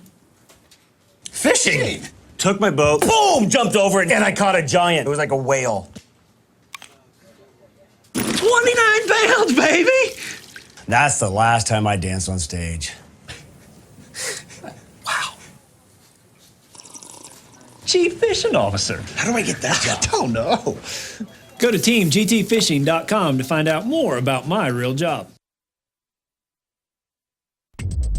You're watching the Bassmaster Elite at Cherokee Lake, being brought to you live by Berkeley. Plenty more Bassmaster Live coming your way. An hour and a half's worth would take you all the way almost to check-in time on Cherokee Lake. Our Dick Seepeck Bassmaster trivia question has got me stumped. Oh, what historical significance the only other B.A.S.S event on Cherokee Lake holds? Such, what, can you give us what year was that? Would that 1981 Bass Champs. 1981 Bass Champs. What's historical? 81. They've only been going on, 13, 14 years. Well, I know Mickey Bruce was in the running for Angler of the Year against Larry Nixon that year, and I believe up against Craig Daniel. Not involved in this one. No? Anybody? I just made all that stuff up. That's what I was going to say. You're a marvel No if you know it. Okay, Jerry nicely defeated Alex Fancher in the 1980. Oh, the first ever fish off in Bassmaster history. How about that? They tied and had to go back out. Where was here's one for you, Such. I'm going to come back at you. Do you know where the second fish off was at? I do. Oh, the second one? Yeah, I don't know. I don't. I know we've had some. And do you know who was in it? With oh geez, a bunch of opens had fish offs recently. Was it an open? No. This was a Megabucks tournament, was it not? It was close to a Megabucks. It was a 4-man. It was up there. Denny Brower was involved. Was he not? Okay, I'm wrong. Rich Tauber against it was not Dick Garlock. Oh, I got to get with Trip Weldon because I think the next one was up at St. Lawrence River. 85-ish. Wow, really? Wow. Yes. Okay, there's a distinction Jerry Nicely has. Can you guess what it is? He's probably one of very few who have done this. I don't know. Won their only bass event that they fished. That they fished in B.A.S.S. Well, that was Jacob Wheeler up until he fished the other. That's right. 1,000% winning percentage. Well, how do you? Interesting. Well, I feel like my IQ's not going up for some reason. Should be. That was our Dick CPEC trivia as we wait for the bass to show up on Cherokee Lake this afternoon. They showed up big time this morning for Jesse Wiggins. We follow Cliff Crochet around, Seth Fighter.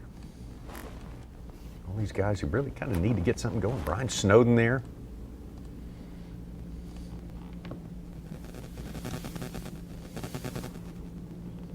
Trying to extricate himself from something there. There's a lot of places to get your stuff hung up in the bottom of this lake. If you watch that again, I recommend watching that David Walker tour of the lake. In addition to all these rocks, they got these big things that look like a giant concrete wiffle ball. These man-made fish traps there that are just incredible looking. Tom, I want you to.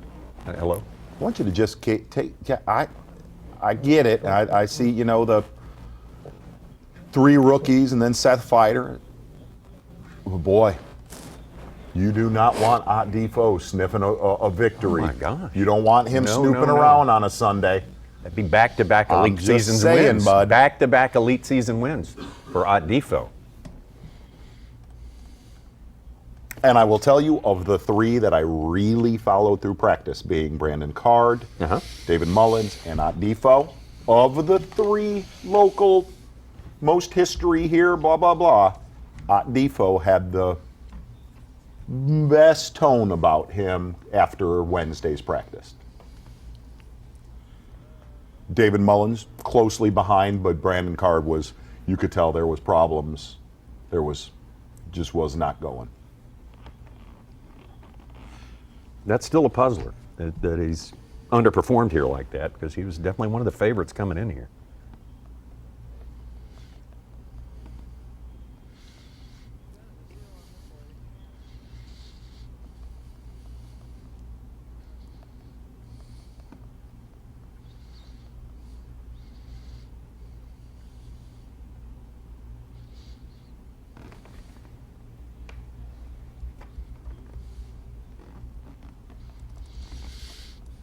Boy, I'm looking beyond the cut line. There's some big names. Oh, I saw that. I'll tell you one that is Ike and KVD and Ayler and I'm going to tell you a couple in there Lane that and Evers stunned me. Jordan Lee. Yeah. I think really one of the biggest ones that really surprised me. Fair to say, Chris Zaldangerous. He had a bad first day. His day yesterday was not good. What? Not good. Not good at all.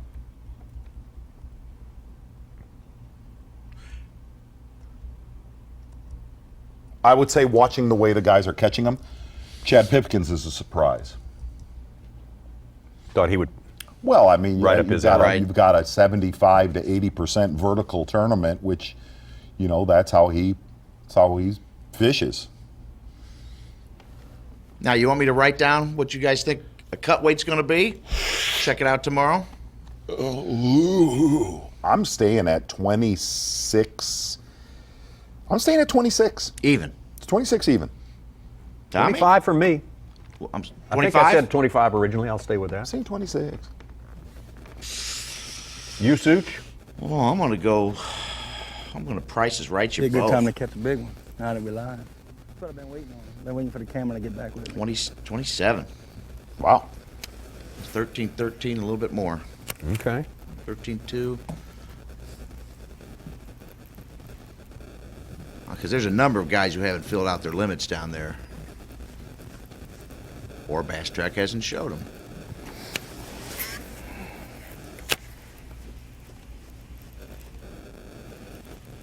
Well, you're right. Sticking Down to at the this bottom of cranky this list reaction is bank. disturbing. I mean, at the bottom 10, you find Justin Lucas and Chris Lane, Takahiro Mori, and people like, that's just... Pick up a jig and try to talk them into biting, because the reaction bite is not, for the better fish, is not really the deal. I've caught probably just as many fish today as I did yesterday. But yesterday I had much better quality. So far I've done a horrible job of adjusting. But we've still got enough time, I think, to make an adjustment here in a minute and finish out the day strong.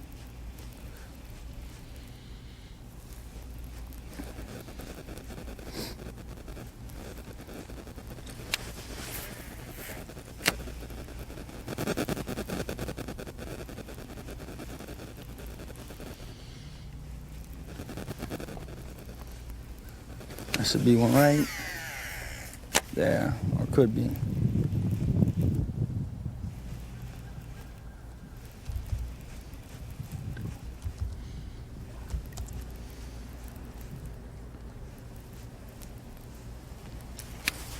This lake has less laydowns than any lake we've ever been to in the history of lakes. I've seen one. One.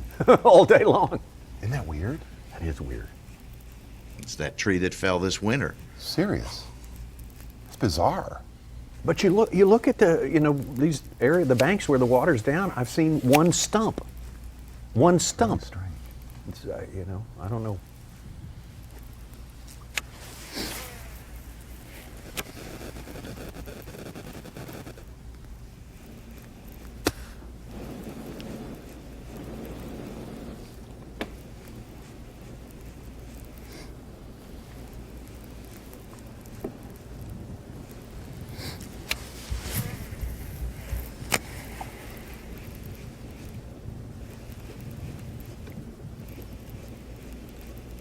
Every time I hit one of those rocks,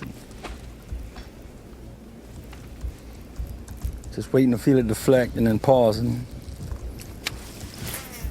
That's where the bite should come.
Hurry up and buy.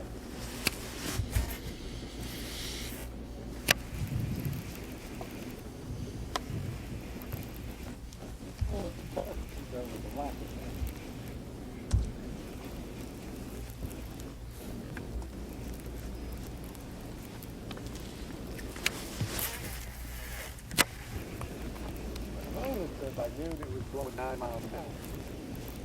Got to 13. You're definitely wrong.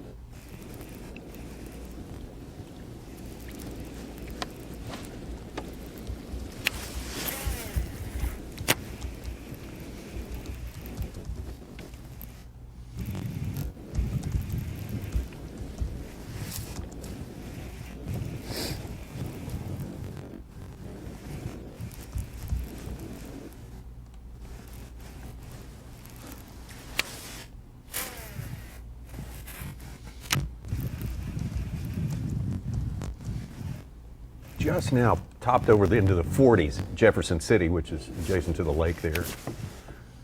The warm-up today's going a little slower, I think, than everyone had predicted.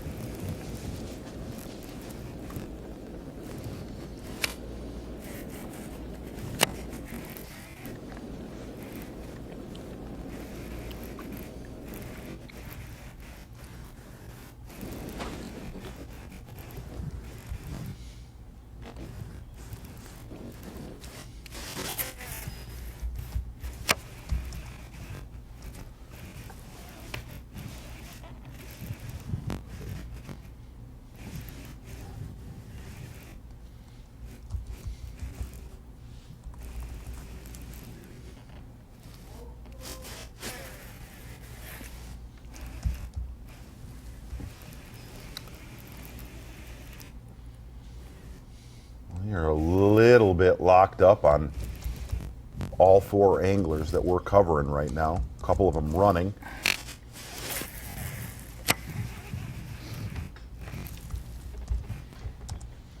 Yeah, everyone's kind of gotten behind a corner out there. You need a little bit of line of sight. And right now we're fresh out of pictures. I don't feel like we're missing a whole lot, though. Right No, now. we're not seeing it's been very slow. From what we, the vibe we feel is that the fish are going a little slow right now. But it's going to happen, Tommy. It's going to happen. Yes, it already has happened for us today. You know something we covered earlier that I think we should refresh too?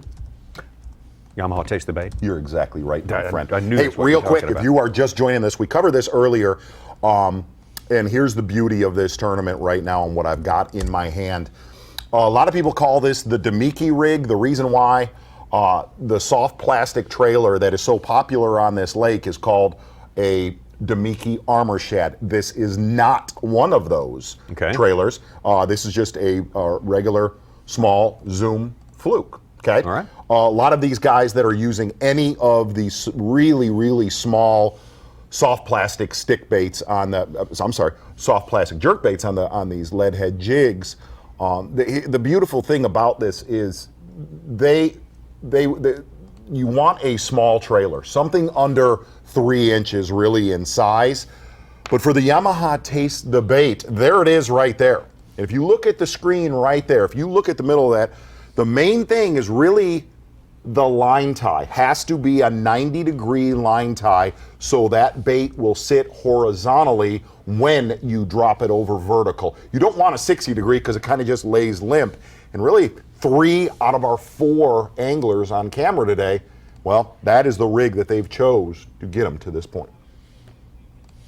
All right, we talk to it about Seth Fighter about this just a minute and why he's doing it. It's a homemade jig. Mr. Joe Lane from Missouri poured it for me. And then the bait's just a little 3-inch minnow bait. It's kind of the deal on this lake. I've never used it, never heard of it until we came here. Seems to be what all the locals are throwing. When in Rome. But I'm interested to try this other places too. This is a pretty cool deal. I should get bit right now. Tommy, he somewhat right there looks like the late Kurt Cobain with, hold on, with a slice of Buddy Revell from 3 O'Clock High. I don't know 3 O'Clock High. Well, I have news some of our viewers do. Trust me. I'm sure they do. And that hat, well, I'm telling you what. Yeah, don't turn around. The commissar's in Oh town. my God! You know what I'm saying? Well, right? played. Hey, okay. Oh my God! Uh-oh, exactly.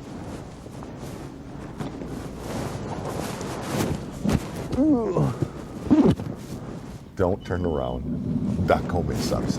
Exactly.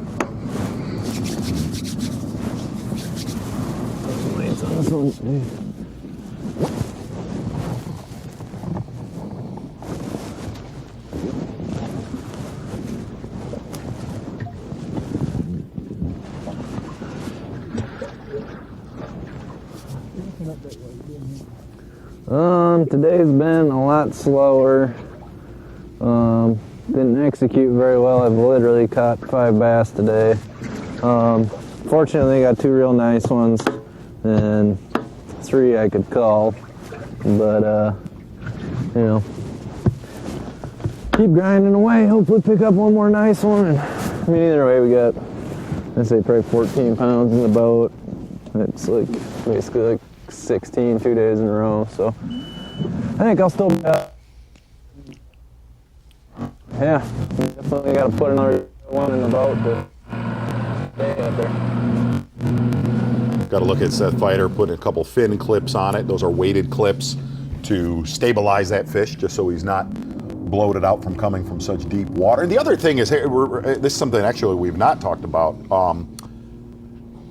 The predominant depth where these guys are catching them on that rig has been 20 to 30 foot of water across the board of the field. But a lot of the guys in the top 10 have found less bites in 30 to 45, but those bites being better quality. Less bites out deeper, but that 20 to 30 range is where the numbers have come, but 30 to 45 is where the better quality has been caught. I don't know if people heard a lot about the Demiki rig as a possible technique. You know, a week, 2 weeks before this tournament started here, obviously these guys were all aware of it and everything, but you heard a lot about things like the floating fly and jerk baiting and deep cranking, but that's all stuff we've not seen. The weather not really conducive to that. I don't, you know, I think if it was a little warmer, the jerkbait would have, and windier, the jerkbait would have played more. I think there was quite a few bass probably got caught on it yesterday in the wind. Okay. And I think if it was colder, I think the floating fly would have that played has to more just be like really cold weather, right? Yeah, but the other side of it is, you know, this technique it's not like it was invented here at the Elite Series. It has gone on here for and what's the other lake down there? Holston? That's the river, Holston. Yep. Oh, that's this river. But this whole system is where this technique goes down at. In fact, this is no joke. David Mullins shot a show here with Joe Thomas a year ago. I do not believe it aired yet, doing this technique back last year when they were bloated out. Really? I'm talking 3 3/4 to 5 pound fish. And you will get a true gauge of what it's capable of. Exactly. Okay. Exactly.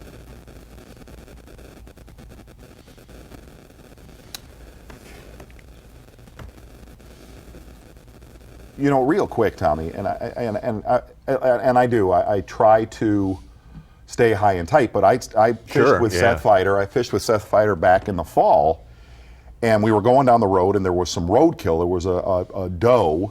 There was a doe that, and Seth looked at it, and he said, "From here on out, I want to." This is no joke. He said, "I will not be referred to ever again as Seth. I am the hyena." I'm not kidding. And I just looked at him. Not kidding? I looked at him. I know. You are kidding. And he was stone cold serious.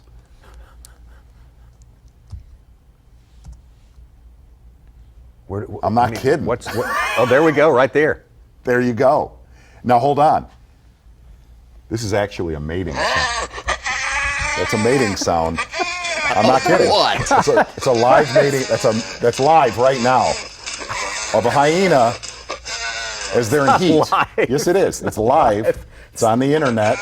You know, when I think of great turns this show could take, I really had not thought about you doing sound effects now as well. I'm not kidding.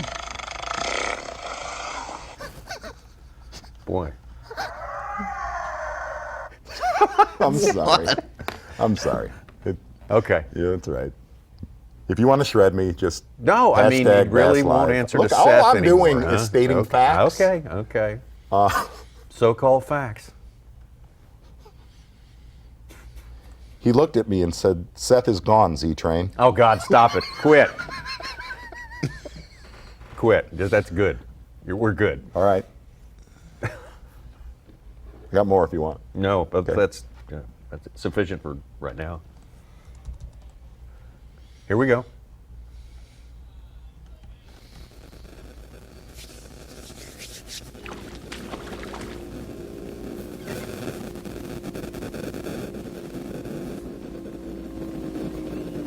Took one show for the wheels to come off. One? Not even a full Not one. even a full show. No. Oh, I hope Jerry McInnes was listening during that. Oh, boy. I bet he hopes so, too.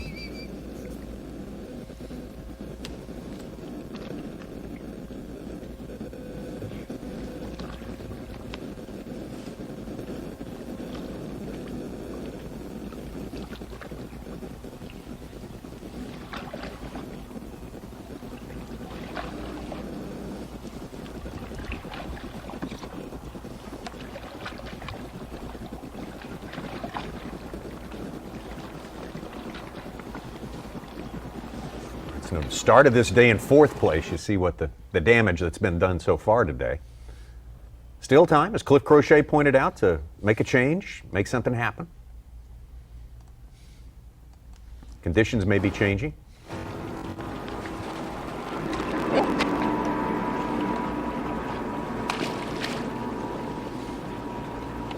Got to be 15 if it's a largemouth or smallmouth bass.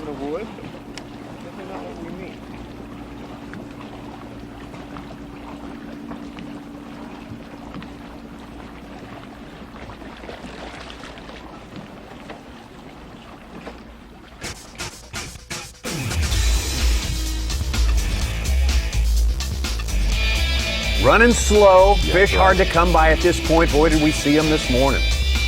Jesse Wiggins got to feel better and better catching them all so fast.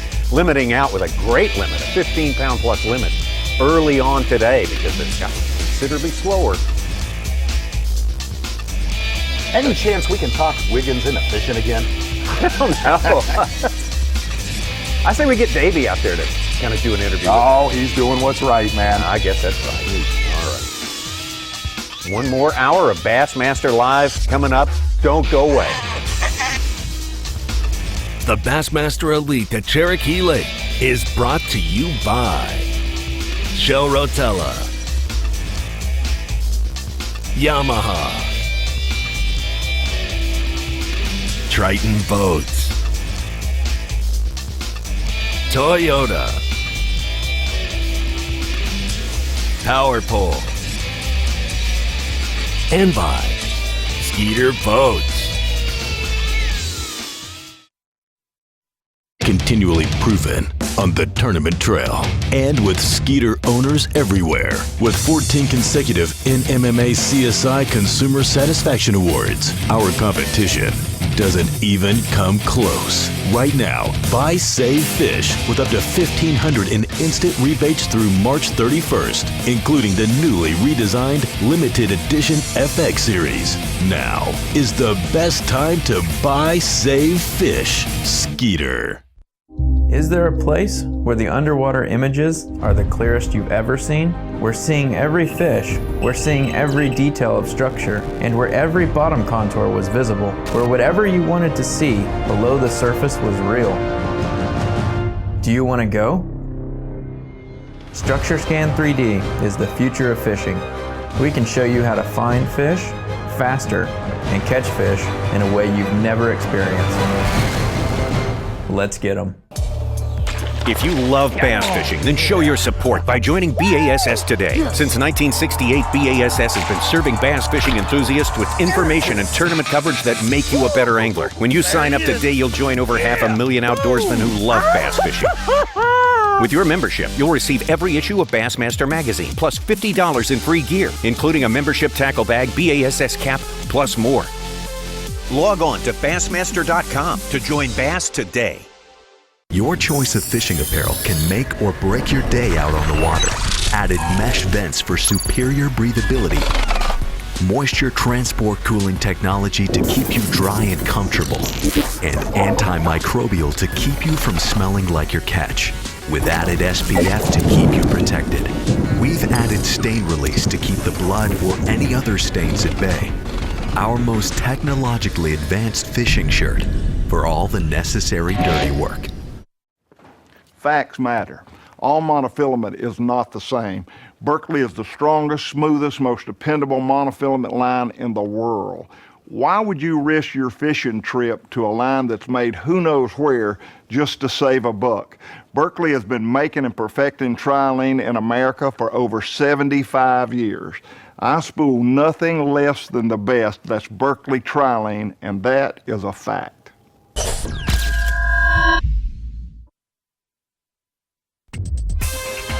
You're watching the Bassmaster Elite at Cherokee Lake, being brought to you live by Berkley.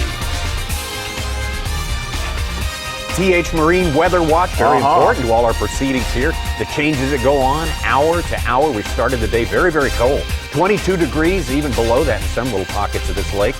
Getting up there with just top 40s, into the 40s. I don't know if it's going to make it much past 50 today, if it makes it to 50 at all tomorrow. Hey, look at the low tomorrow. I know, the low of 56. That's wow.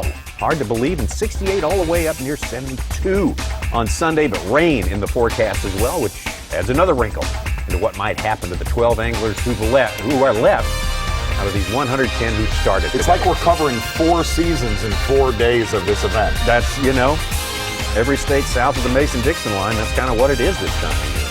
You get 4 days and 4 different types of weather.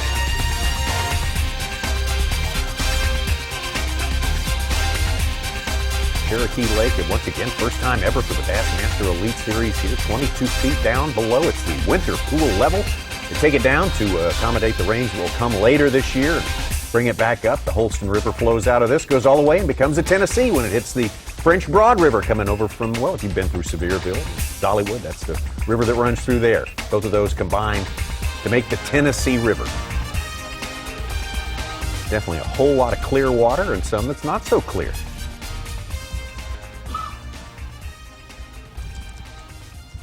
Brian Snowden, probably, if we get on the water with him live right now, really has mixed it up more than any anglers that we've covered today as far as how he's attacked it. Granted, just so everybody, if you're just tuning in, he weighed in one really, really good largemouth yesterday that he caught cranking on a bluff wall, but everything else that he weighed in, he did catch out deep.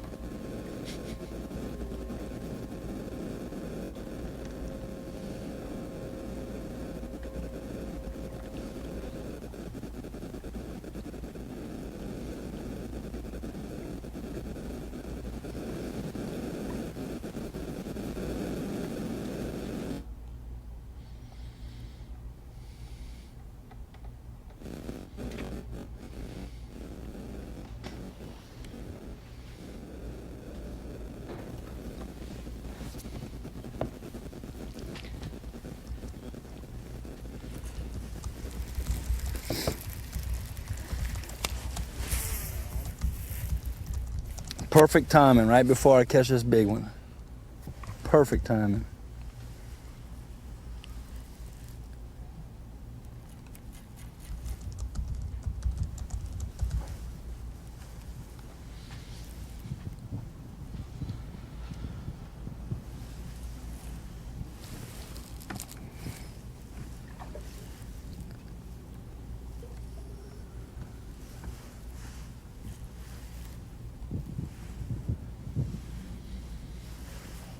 Brian Snowden could possibly win this tournament here, put him over the $1 million mark. Bassmaster money. Guy originally came from California, grew up in California and has adopted Springfield. And one of the nicest people I think we've ever worked with. Super nice. Very fastidious, very smart and well-spoken guy, Brian Snowden.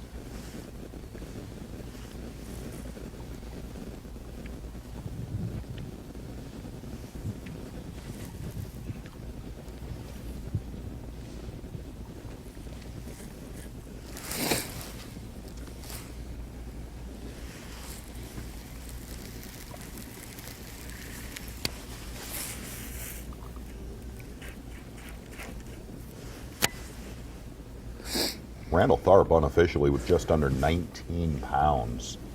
Wow. Unofficial. Unofficial. It all is. I know we had Marty Robinson quite heavy yesterday for what he weighed in. Mm-hmm.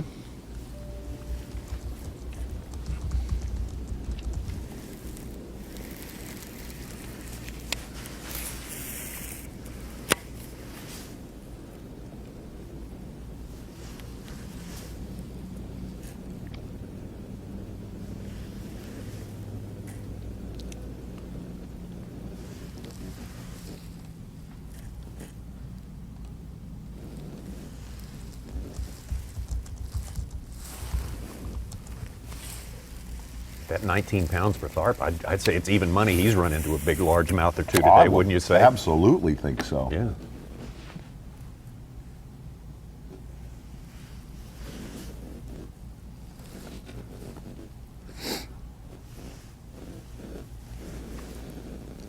Had a little photo gallery at Bassmaster.com this week with all the guys holding up a little piece of paper and talking about their weaknesses. You see that? Yeah. Randall Tharp's weakness, catching smallmouth. Are you right? Yeah. Boy, Duckett's women. I saw that. I did see that. It was the best one on there. Yeah. It was the best one on there.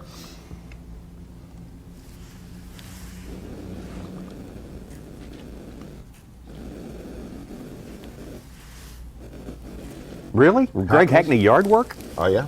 Is that right? Yeah, Wow. could see it. Could definitely see it.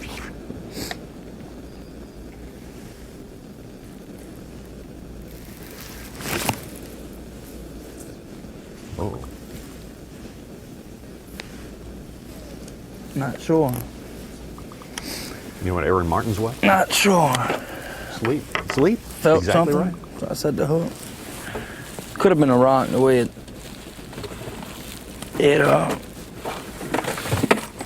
broke off like that.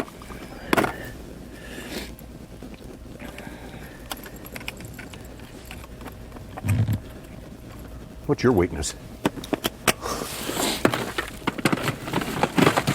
What?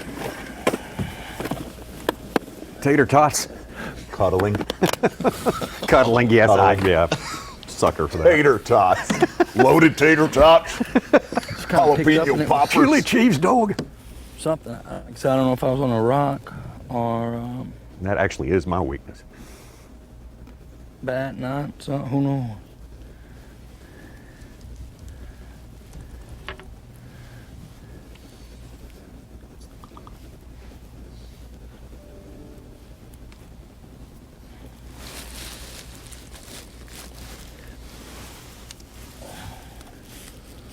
It's all good. We'll just keep grinding.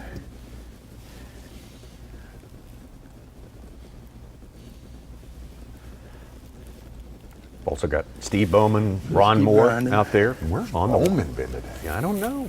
Surely we'd catch up with him and Ron. Because if not today, then the next 2 days, Bassmaster Live coming the same time tomorrow, right before the takeoff, 7 a.m. Eastern Time, 6 a.m. Central Time.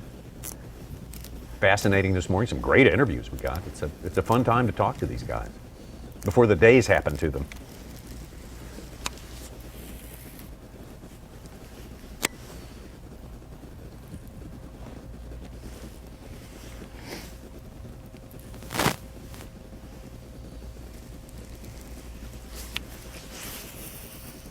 I just pretended it was a biting. The line was over the rock and the line snapped.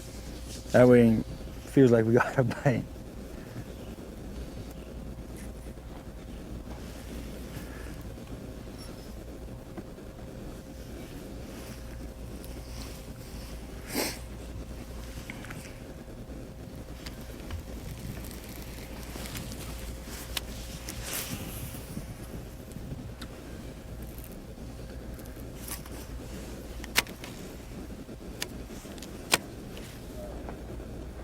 I'm gonna go with everybody in the studio. I just got a text. Somebody, Yeah, that's my tool.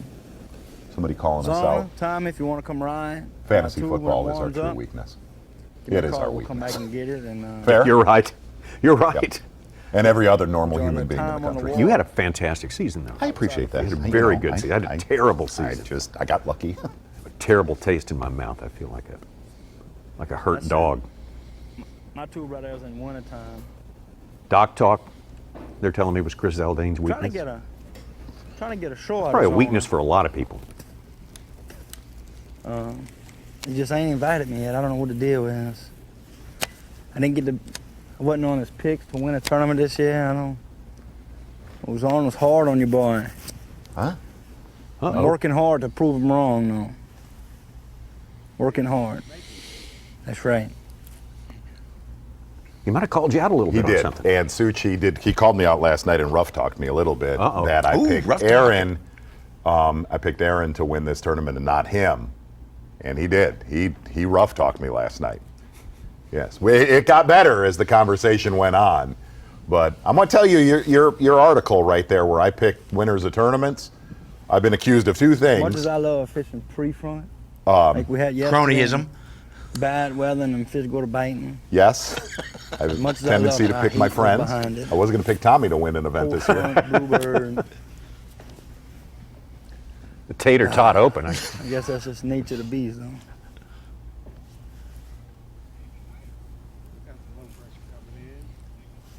Yeah, right now I'm worried about surviving to make tomorrow. That's the.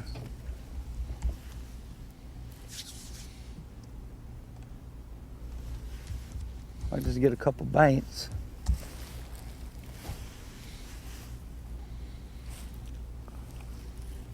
Figure out, if I can get 2 more keepers, I'll be safe, I think. But or if I get a couple good bites, I can stay in contention to win a tournament, which is the real plan. But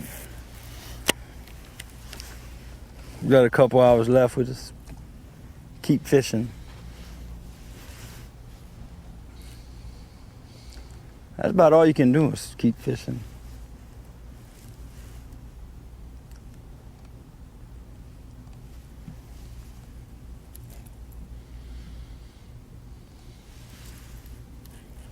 All right, Cliff Crochet waiting for things, really hoping for things to pick up a little bit, turn his day around. Had a fantastic day yesterday, the best of all of our hopefuls here on Cherokee Lake, and having a very slow day today. So slow that I, and maybe you a little bit, have been reduced to dealing in what they call now fake news and stuff like that. But that's really the majority of the season, Tommy. That's right. Well, yes. Okay. Yes. But so we turn to a guy who brings us the real facts, the truth of the matter. Davy Hite out there. Davy, Mark Zona made this point earlier. When one guy seems slow, we've got cameras on one guy or two guys. One guy seems it's generally slow for everyone all around the lake. Can you deny or confirm that for us? No, I've confirmed that. It's slowed down. I've been moving all around the lake, and the one thing I have noticed, there's a lot of other fishermen moving. I'm in an area where yesterday morning there were 15 boats inside of where I'm at, in a half-mile area. There is 2 boats I can see here now. Guys have moved around a lot. The sun has really slowed things down. Yesterday, the wind blowing and those clouds, those fish bit a whole lot better than they're biting today. Mercer and I were talking yesterday about he's from Canada, and he wanted to know why everybody says that the fish bite good in the south when it snows. He didn't think that was true, but evidently it's very true. Davey, real quick, and this is just, you talk about, we have a lot of northern smallmouth fishermen that are viewers that follow us all year long. Davey, you have won major tournaments, major smallmouth tournaments up north, and generally, when you are vertical fishing for smallmouth, the best days are sunny, high-pressure days like we have today. Why does that kind of flip-flop here? You beat me to the question because I was going to throw that to you, Z. I talked to several people about that yesterday. In the north, generally speaking, those smallmouth love the sun to shine. They're sight feeders, and they do bite better everywhere I know of in the north. You know more about that probably than me. But here on this lake and down south, they seem to like, the clouds and the wind. Definitely the wind laying down like it has today is hurting to bite. Now, a lot of guys are struggling. The thing that has surprised me the most, though, people like Cliff, people that are targeting those largemouth, I thought the sun and a little warmer temperature would help those guys. But I think it's the same deal. The lack of the wind is hurting them also. Is there anybody else fishing deep that's doing anything beside that little jig head technique? The one thing I noticed, that's what most of the guys are doing, the little jig head technique, the finesse jig, and drop shotting. But I noticed David Mullins, and I've seen a couple other guys, and I think it's really smart today. I just saw Todd Fairclough catch a fish just a couple minutes ago. Some guys have started casting to the fish a little more than getting right over the top. Obviously, when you have sun and low winds, you cast a shadow down, and this water's clear enough in that 25-foot range, 20-foot range. I think those fish sense that. And some guys that have been casting, it looks like a little more since the sun has come out, are starting to catch a few of the fish. Davey, this technique, this small jig technique that these guys started with, all of our, or 3 of our 4 guys who were following started with this morning. We're going to get much warmer tomorrow, way warmer, 20 degrees warmer tomorrow. Do you think that it's slowed down this afternoon? Do you think there's any chance it's going to turn around, pick up a little bit? Will the morning be different for them tomorrow, or do they need to start now looking for something, plan B? No, I think it'll change tomorrow. Not so much because of the change of temperature for the guys that are fishing deep for the smallmouth, but just because they're calling for clouds and rain the next 2 days. And, definitely clouds and some rain scattering. I think that'll help a lot. The thing with that finesse jig, trying to fish that bait deep, is such a small bait. And when you're trying to fish that deep, if you can get vertically right over top of those fish, just like here, you're standing on your trolling motor, looking at your graph, you can see that fish, you can see your bait, and you keep that bait right within a foot or 2 of that fish, and when they're lethargic, they'll still bite it. If it gets clear and calm like this, where you have to get off of those fish, you're casting, it's hard to keep that bait right there around those fish because you can't see them then. It's just a lot harder to do when you can't get on top of them. Davey, this is just a personal question more. I'm going to leave the technique thing. How does Gerald Swindle for the last 6 years have gray hair, and now all of a sudden he has a beard that is the blackest beard? Oh my God. I'm looking in the photo gallery. How does that happen? Dark brown. Zona, it is spooky. You come from a long way from South Carolina, and I have not said a word about that, but that thought has crossed my mind, but I'm not going there. I don't know how it happened, but it did cross my mind. I'd hate to classify an answer as being just for men or just for women or whoever. It's just so incredibly lush and black. It's impressive either way. Hey, come on. I'm sorry. I think, guys, I think maybe the knee surgery did something to change the color of his beard. I don't know. Sometimes an anesthetic can do that to you. You've had people have anesthetics and they come out with white hair. Look, listen, since the end of the season, since he won Angler of the Year, the beard has gotten darker. Sorry. I know. Maybe with my new job, I'll start growing hair. Maybe there's something about, when you have success or something like that, maybe the color of your hair changes. Maybe I'll start growing more hair. Who was the guy, the pitcher for San Francisco about That's exactly 2010? right. Brian Wilson. Brian Wilson. Yeah, it's a Brian Wilson exactly. effect. That's Crazy exactly color. what it was. 2010, Brian Wilson. That's how you win a World Series. So it may be how you get Angler of the Year. Davey, we're on Cliff Crochet right now, and he is really. You give him credit. He made the comment last night that he was going to absolutely, positively stick to his deal. 45-degree banks, very, very, very muddy water. In fact, he said he was looking for the muddiest water he can find. Have you heard word of anybody else that's doing this that maybe didn't catch him as good as Cliff did yesterday? Is there anybody else in our field that's concentrating on that same deal? Because it seems like they would kind of have the run of the lake and technique. Yeah, I thought there would be a few guys doing that, but Cliff's the only one that I know that was doing that. And, it's real easy to say you're going to stick with it, but I bet he's having second thoughts now. I'll be surprised if he doesn't make a change soon. But, it's just like in football. You say we're going to run the football, and then when they hit you in the mouth and you don't get a first down for about 3 series, you start throwing it around. And the same thing goes on here when you can have a plan, but that plan can change after a couple hours without a bite.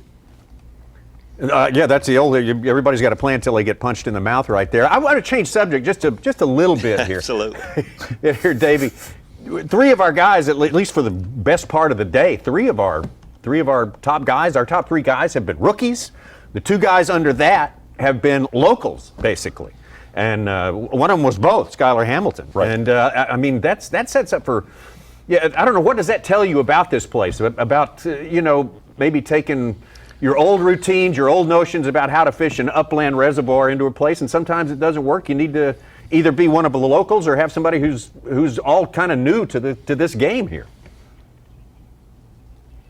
Well, it's like total opposites there. I think the locals obviously have an advantage because they just got so many places to run that, they might not be on every spot, but they got enough places to go that they can catch some fish. The other thing is very interesting. I certainly noticed looking at Bass Track, the number of young guys that are up there high. And maybe that comes from not having any experience on this body of water and trusting your electronics. This time of year fishing for smallmouth, you've got to trust those electronics and not be stubborn and just, like fish where you're not seeing any fish, but maybe they're on the bottom. But those younger guys, I think, are totally trusting their electronics, and that's why they're having success. Davey, something real quick that I thought it was really cool to listen to Mercer and Overstreet talk about. Overstreet said, man, when we get down to Okeechobee, it's going to go back to the usual suspects as far as the way that our field looks. And they were talking about the strength of the field this year. If you look at the entire Bassmaster Elite Series roster, it's we say this every year, but it's as intimidating now as we've ever had. Do you see, I don't want to use the word changing of the guard, but do you see that there is potential of a movement of anglers coming in now that we may not see the usual faces like we used to always in the top, what seems like the top 10 every week? Well, I think you're right. I think every year we say, gosh, this is the greatest field ever, and it's true. And it just keeps getting better. People, young guys with the high school series, the college series, and that sort of thing. I mean, you got the Jordan Lees, you've got you can keep naming 3, 4, 5 guys that have come up. You've watched them since they were in high school, and they just get better and better because there's so much information that's available right at their fingertips, and they take it serious. And the thing that you have like in a Jordan Lee and some of these younger guys now, for some reason they seem to come out with a cool, calm, and collect, don't get rattled under pressure. And that's one thing that has definitely changed in the last few years. Just having the mental toughness and being cool, calm, and collect under pressure. And I think it comes from fishing tournaments there. I started fishing tournaments when I was really young. When people my age, not many guys started fishing tournaments when they were 13, 14, 15, 16 years old. And there's a lot of people that are doing that now. And I think that's what makes these 21-year-olds veterans.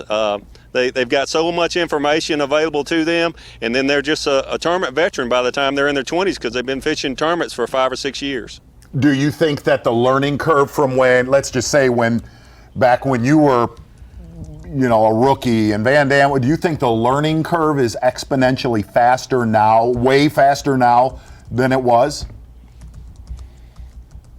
Absolutely. And, this live coverage has changed things just in a few years. That learning curve, back 20 years ago, guys kept a willow leaf spinnerbait blade secret for 2 years, and now you can't keep a bait secret for 2 days.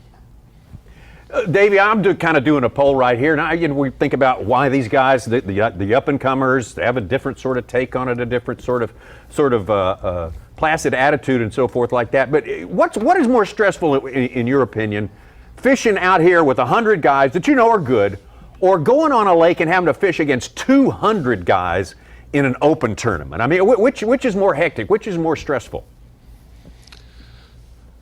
I think here on the Elite Series, because I'm not saying that those guys in those open tournaments aren't good fishermen. Most of them certainly are. But when you put your boat in on a lake like this with 109 other Elite Series guys, every one of those guys are good because they've had to earn their way to get here. Unlike a lot of other tournament trails, they have earned their way to get here, and that when they get here, they're good. Last one I have, Davey, and this really goes to momentum. And you really looked at the guys that caught them and had solid momentum coming into this tournament off of last year and off of opens being, you look at Wiggins, you look at guys like Seth Fighter. With us having the Classic after having 2 regular season events, do you think having 2 really blah Elite Series tournaments can brutally hurt your chances of performing well at the Classic? Absolutely. When they announced the Classic being after the first 2 Elite Series tournaments, that's certainly one thing that I thought about quite a bit. And when you think about Lake Conroe, you think about Keith Combs. And yesterday he was struggling. I talked to him a little bit after practice, and he hadn't had many bites, and he was really concerned about doing well here. Keith has been in the running for Angler of the Year the last few years, so every tournament matters to him because he's got that in the back of his mind. But when I heard he didn't have a good practice, that's one thing that I thought of. Is this going to be something that keeps Keith Combs from having the momentum that he needs going into that Lake Conroe event at the Bassmaster Classic? And I talked to him in the weigh-in line yesterday. He had a pretty decent bag, and you could tell that he was upbeat. And I think just yesterday's catch might be trouble for some guys at the Classic. Well, Davey, let's take one more level here. Let's go beyond just a blah tournament. Let's talk about. You look at the bottom of the list. If the day ended right now, you'd have some big name guys. Big name down in the upper 90s, in the hundreds now. You get that on your scorecard, the very first event of the year. Boy, it makes things really tough for you, doesn't it, to finish out the year, to get your mind right and get something positive going. You're right, Tommy. I've started off the year with some good tournaments through the years, and sometimes I've had some bad ones. The worst thing that can happen to you, what you absolutely don't want to happen, is to start off the season with a finish, 80th or below. And it's going to happen to some really good fishermen today, and that's certainly not what you want. But I guarantee you they're giving it 110%. But it's just gotten tough out here this afternoon. If you don't already have them in the live well, it's going to be hard to make up ground this afternoon on this lake. Well, we got a little graphic to look at here right along those lines. How Angler of the Year champions started their season. And let's take a look at a few examples of that right now as we see. The one that comes to mind as we wait for that particular info to come up is Aaron Martins, who started in the high 80s 3 years ago and went on to become Toyota Bassmaster Angler of the Year. Let's take a look at this list now. And we got it coming. There we go. So there, see Gerald Swindle there, 40th place at St. John's, not bad. Aaron Martins, Aaron, third. the most, if you look at 2013 having an 85th place finish at the Sabine River and then recovering from that and winning Angler of the Year, I guess here's what it does. It does somewhat disprove that you can't have a bomb. That is a bomb. That's an epic bomb. But that's the only one on the sheet there. Look at that. Everyone else, nobody over 40th place up in there. So it's, coming back from 80th, just like Davey said, coming back from 80th is, man, that's a high mountain to climb right there. And I guess you just do your best and learn the rest of the season and try to, maybe win one or two. Real quick. And I'd like your take on this. Such, you put together my picks for the tournaments where you also called out, wanted to know Rookie of the Year and Angler of the Year. Davy Hite, you know this stuff way better than I do. Give us your official Rookie of the Year and Angler of the Year. Now, it's pretty easy to pick Wiggins right off the bat, so I feel like he's got a leg up on me, Tommy. Yeah, I'm going to go out on a limb and pick Wiggins for Rookie of the Year. Well, there we go. He's going to do that. My pick for my pick for Angler of the Year has been all along, it's been Brett Hite, and he didn't have a good day yesterday. I haven't looked at him on Bass Track today, but I just thought it was set up from him having such a good year last year and being close on several tournaments last year to be Brett. I'd like to have a chance to change my pick at least one time during the year, if that's okay with you guys. Hey, Tommy, we got a Brett Hite at 97th place it's right now. It's obvious that Davey does not know how this works. There's no credibility in any of this stuff by the end of the season. Write it down. Come on, write it down. He's already holding us to way too high a standard. That's, we are way more low down than that. Yes. No question about that. All right. I think we're getting it all squared away there. Davey, great job. Thank you so much. We'll probably talk to you again in this final half hour. That's all we got left of Bassmaster Live as we get closer and closer to weigh-in time. Come on! Yeah. I would have done it. I would have done it. Absolutely. Jesse Wiggins still on top unofficially of this leaderboard, but a tight one. Dead Fighter looking to find two more good ones. We get two more good ones, he can get back down to top five. He's right there. And that puts him right in the mix for the lead. Right back in the middle of it. A lot can happen in the last hour of fishing. Hour and some change left, and there's more of Bassmaster Live on the way right after these messages. In a world where boring, soundless lures were the norm, comes a lure unlike any other. The fish-catching machine. Livingston lures are the only lures featuring electronic baitfish sounds that call the fish. Tie one on today and experience the power of the fish-catching machine.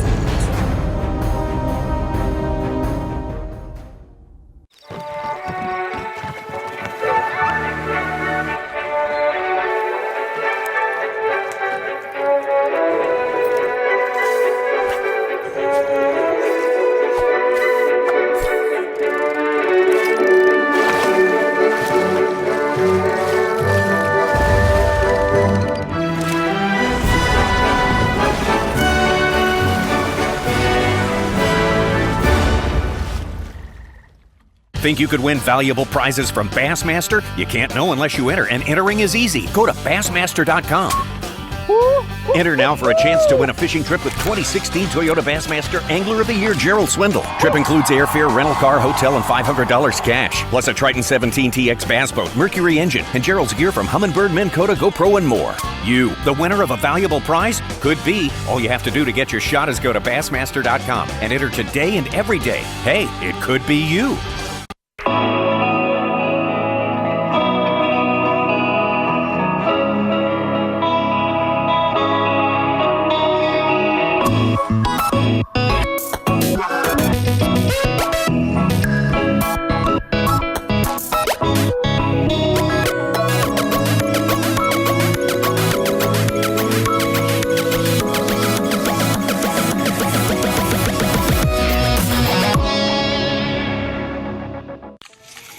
Hey, thanks, Dave. Out of office? Oh, man. Hi, this is Skeet. Skeet, out of office? Dude, don't be mad because I thought of it. What? I gotta go. I got someone on the line. Go to teamgtfishing.com to check out my real job. We're supposed to be working. I am working.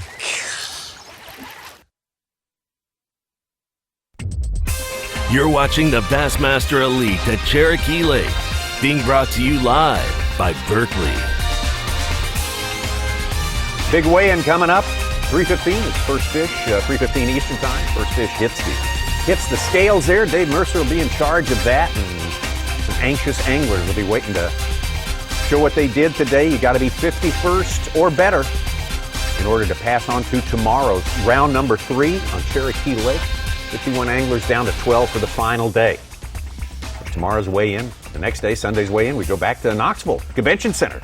Big-time indoor weigh-in. Get you out of the elements a little bit. Get a crowd of local folks. Knoxville, big bass fishing area. Tennessee is a bass fishing state, to be sure.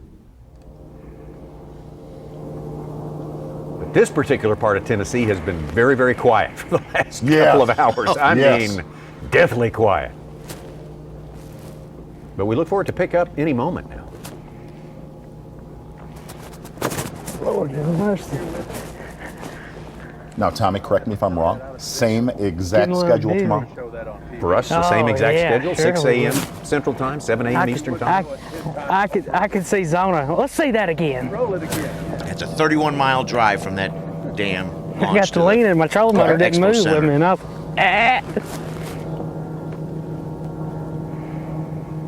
That's what you get for staring down all day. You burn. Yeah. Burns ain't around. All right, let's go.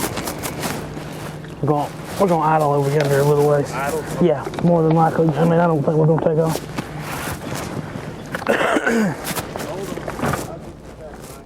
You're fine. Back over to Brian Snowden live.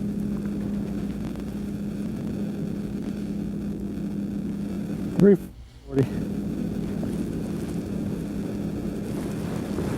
I think that was your only job today, wasn't it? Remember that?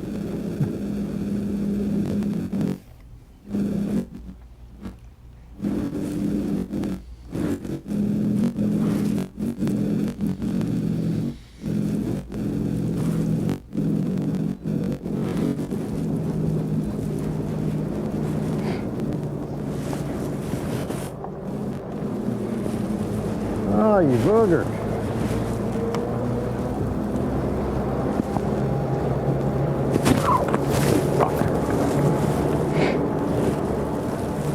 Must have fell and hit one because it ticked like a bite.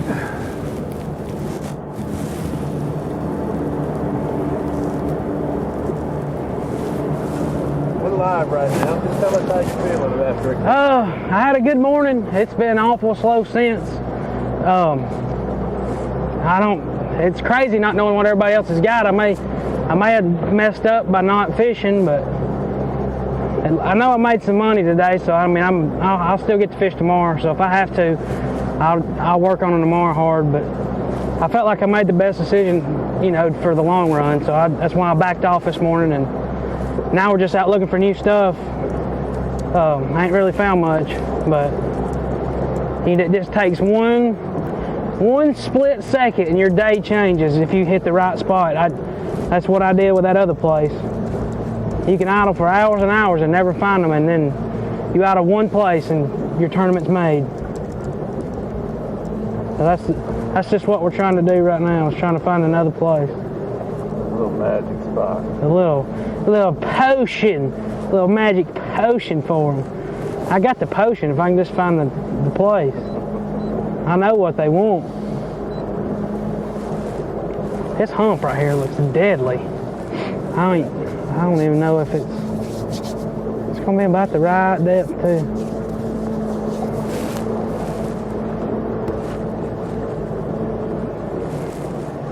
There's one on it. See if there's some more.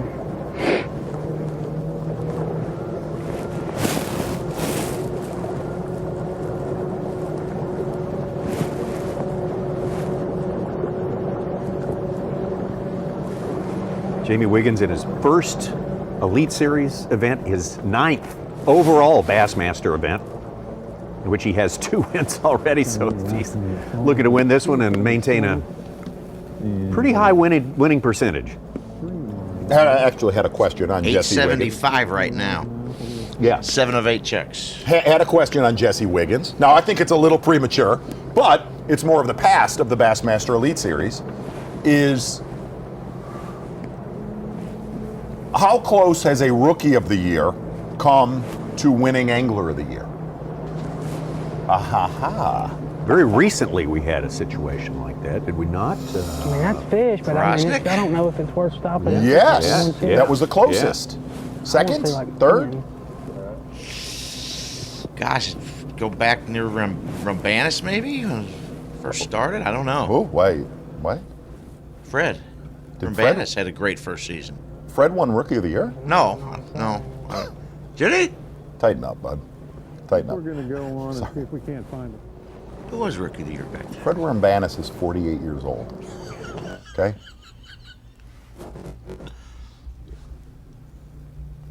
He's cranking the end of it.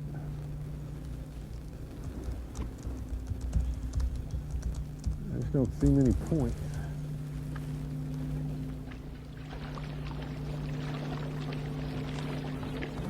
Hanging up, brother.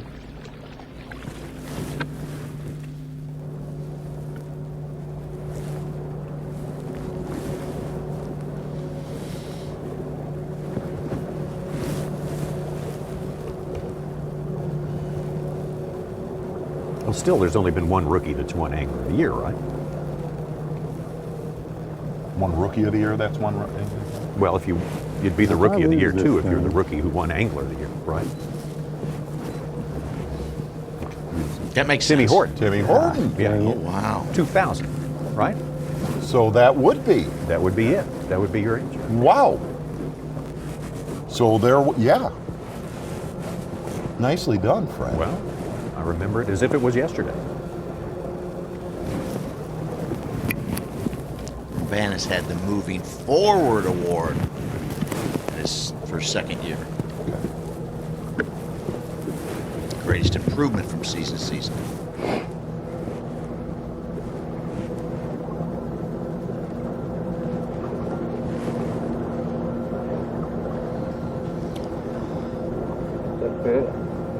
That one was, yeah. It's right there. Yeah, I think it was a fish. Looks like it. with it flat like that, I like seeing like 7 or 8 because you don't have to worry about being down in the rocks. So if you see more, I mean, you can see them if they're there.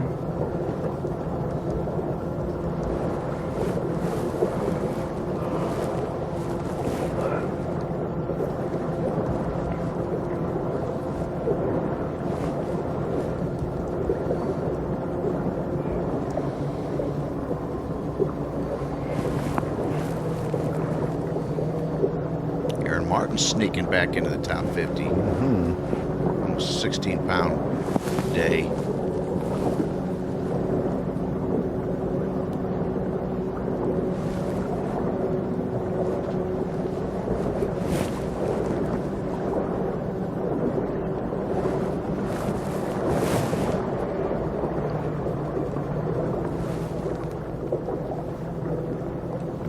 Take a look at, here's the flurry he went on, gang. If you were not with us this morning, it was a little bit over an hour of Bassmaster live magical goodness. Started off at 7:37, went in a little 20-minute lull, and then absolutely every 10 minutes was catching a good one, and it was game over by 9 o'clock.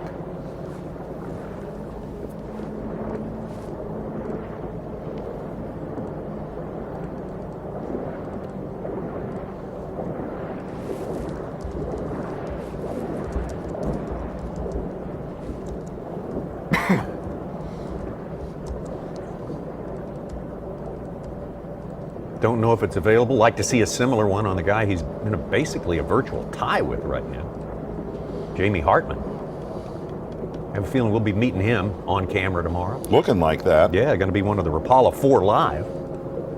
Should things remain the way they, close to what they are right now on our leaderboard at the end of the day. Jamie Hartman, New York, and definitely a fine performance in the Bass Pro Shops Northern Opens last year. Oh, that's an interesting top 5. Really is. That's odd.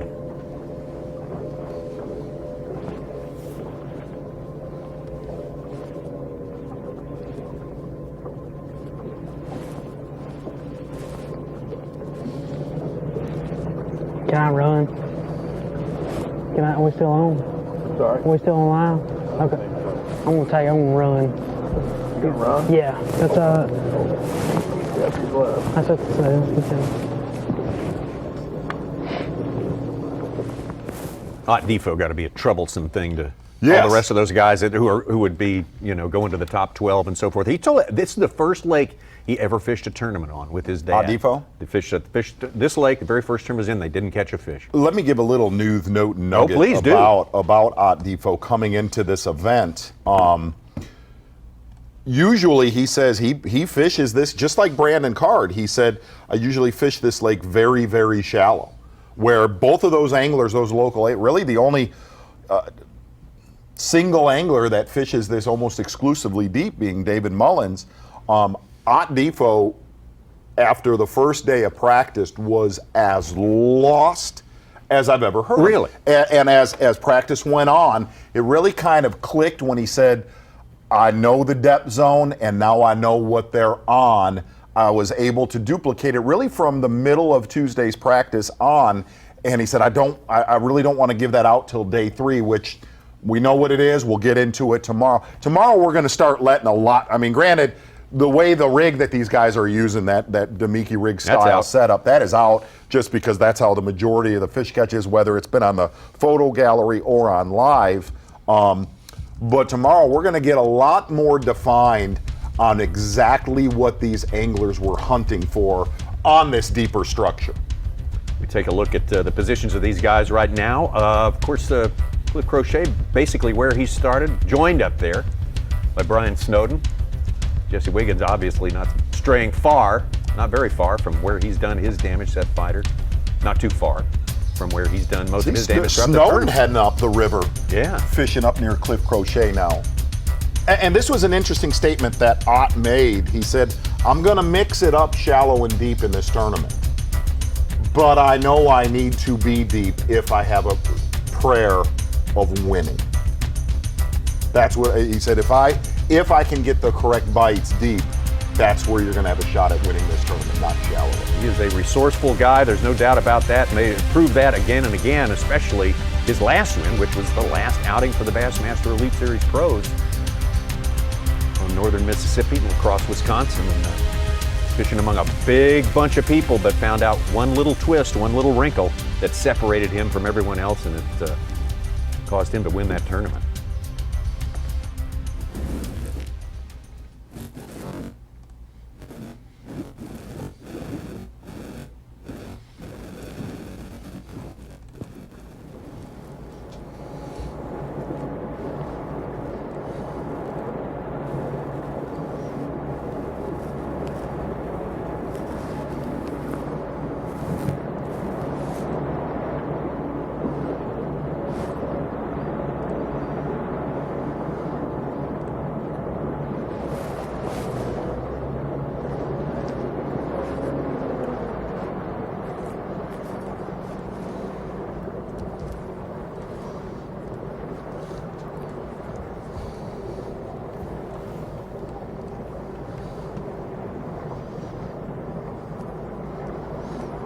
As long as we got some guys in desperate need of catching and filling the limit.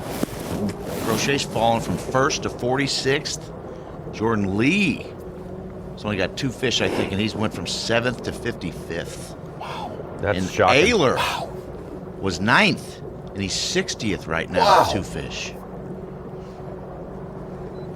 The limit would go a long way to climb back in there, though.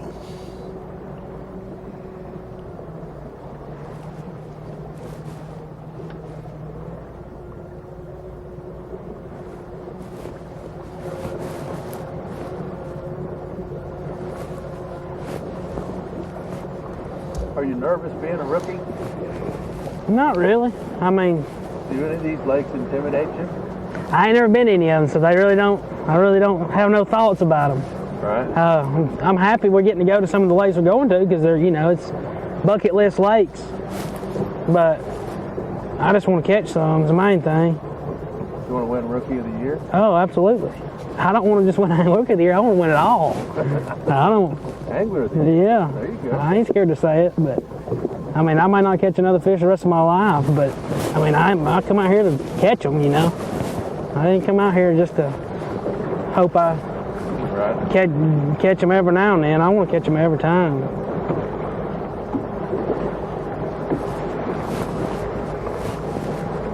And I'd like to ask him, if we can get a question to him, is this how he found that spot? Yeah, that's exactly. Thinking about that, looking at that, and thinking about what Davy said about these young guys and their complete trust, faith that they put into their electronics. This is how you found your spot over there. Yes, idling. All I did was idle. A lot of idle and idle and idle. practice, like you did. Yeah, practice.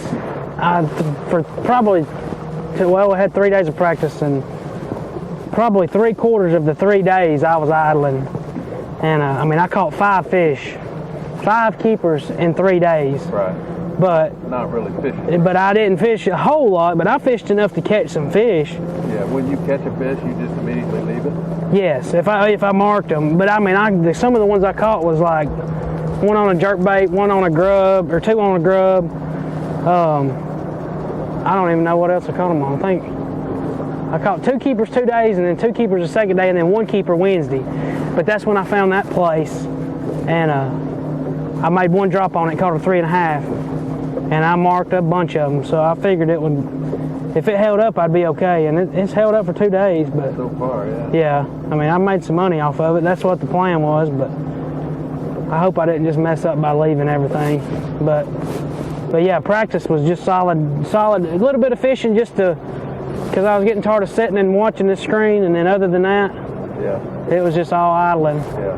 Because, I mean, I knew it was going to probably be 1 deep. I knew they was going to whack them shallow the first day.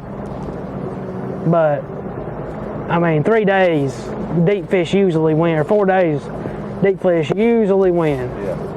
And that's what I was kind of committing to, because I tried fishing shallow and didn't catch them. So This 4-day tournament, have you fished a lot of 4-day tournaments? that's the first one. Yeah.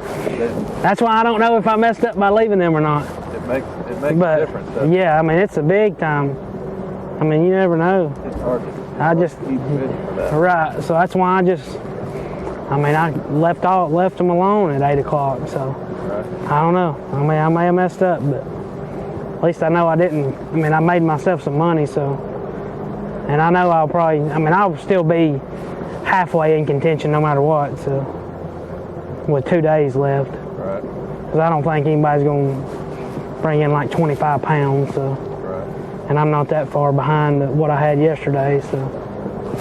We still want to catch another one today, though. I want a 4-pounder. But I know I ain't going to catch one just fishing with no wind like this. I need some wind more wind to throw a spinnerbait, so Yeah. I'm just going to look. And I think the wind's supposed to blow tomorrow, so I'll probably throw a spinnerbait tomorrow.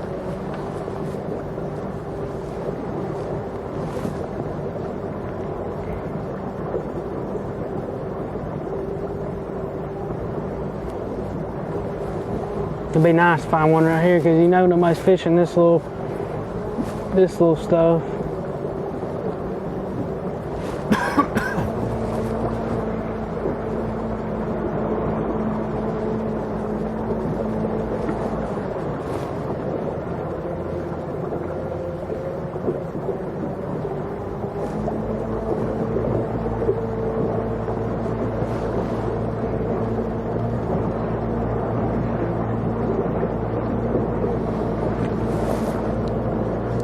Talking night and day. Bernie Schultz zeroed yesterday. He's got one of the top bags today, 1711. No kidding.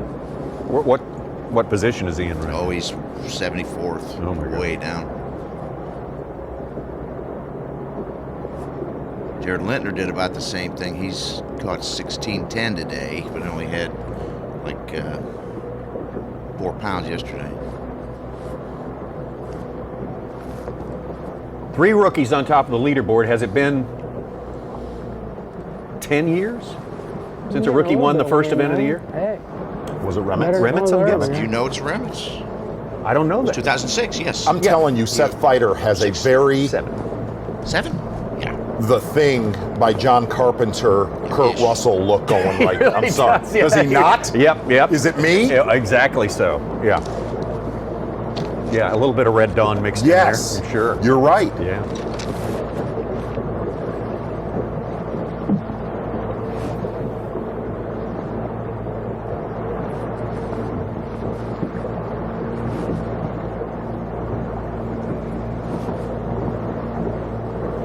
If you're from Minnesota, why wouldn't you own it?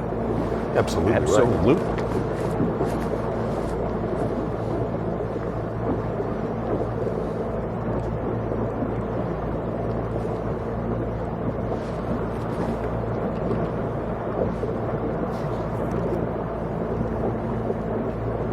I think it's really interesting listening to Jesse Wiggins that 3/4 of his practice idling.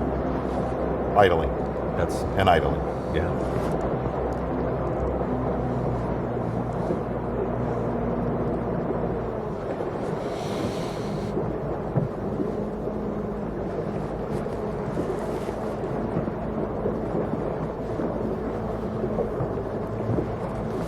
Aaron Martins has found it. He's just culled up another 9 ounces.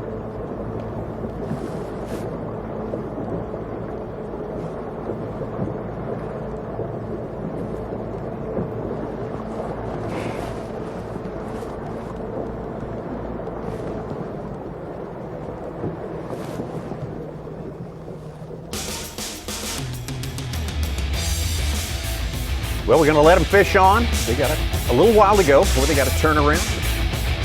Head to the ramp there and get ready for the weigh-in on day number 2. 110 guys are going to be hoping to make it in the top 51. What you got to do today? Been a solid first day of the season for us. It has. Oh, Bassmaster man. Live. We had maybe the best first hour, one of the best first hours ever I that would we've say seen. so. Take a look at the guy who started with the lead, the Cajun baby, Cliff Crochet. 19 pounds and 7 ounces on day number 1, but boy, very slow, brutally slow for him on day number 2. All largemouth on day number 1. Definitely benefited from the front that came in, pushed in so much wind, overcast skies. Started with a first for him this week, catching a keeper smallmouth. Thought that about an hour and a half into our broadcast this morning. Backed it up. Grinding, baby, grinding. Keeper largemouth, and as we know right now, that is all he has in the live well. Yeah, struggling today, absolutely. And I thought another interesting thing with Cliff Crochet is he said almost everything was a keeper yesterday. Everything has been a non-keeper here on day number 2. Yeah, said that the size went away on him. He said that early on this day here.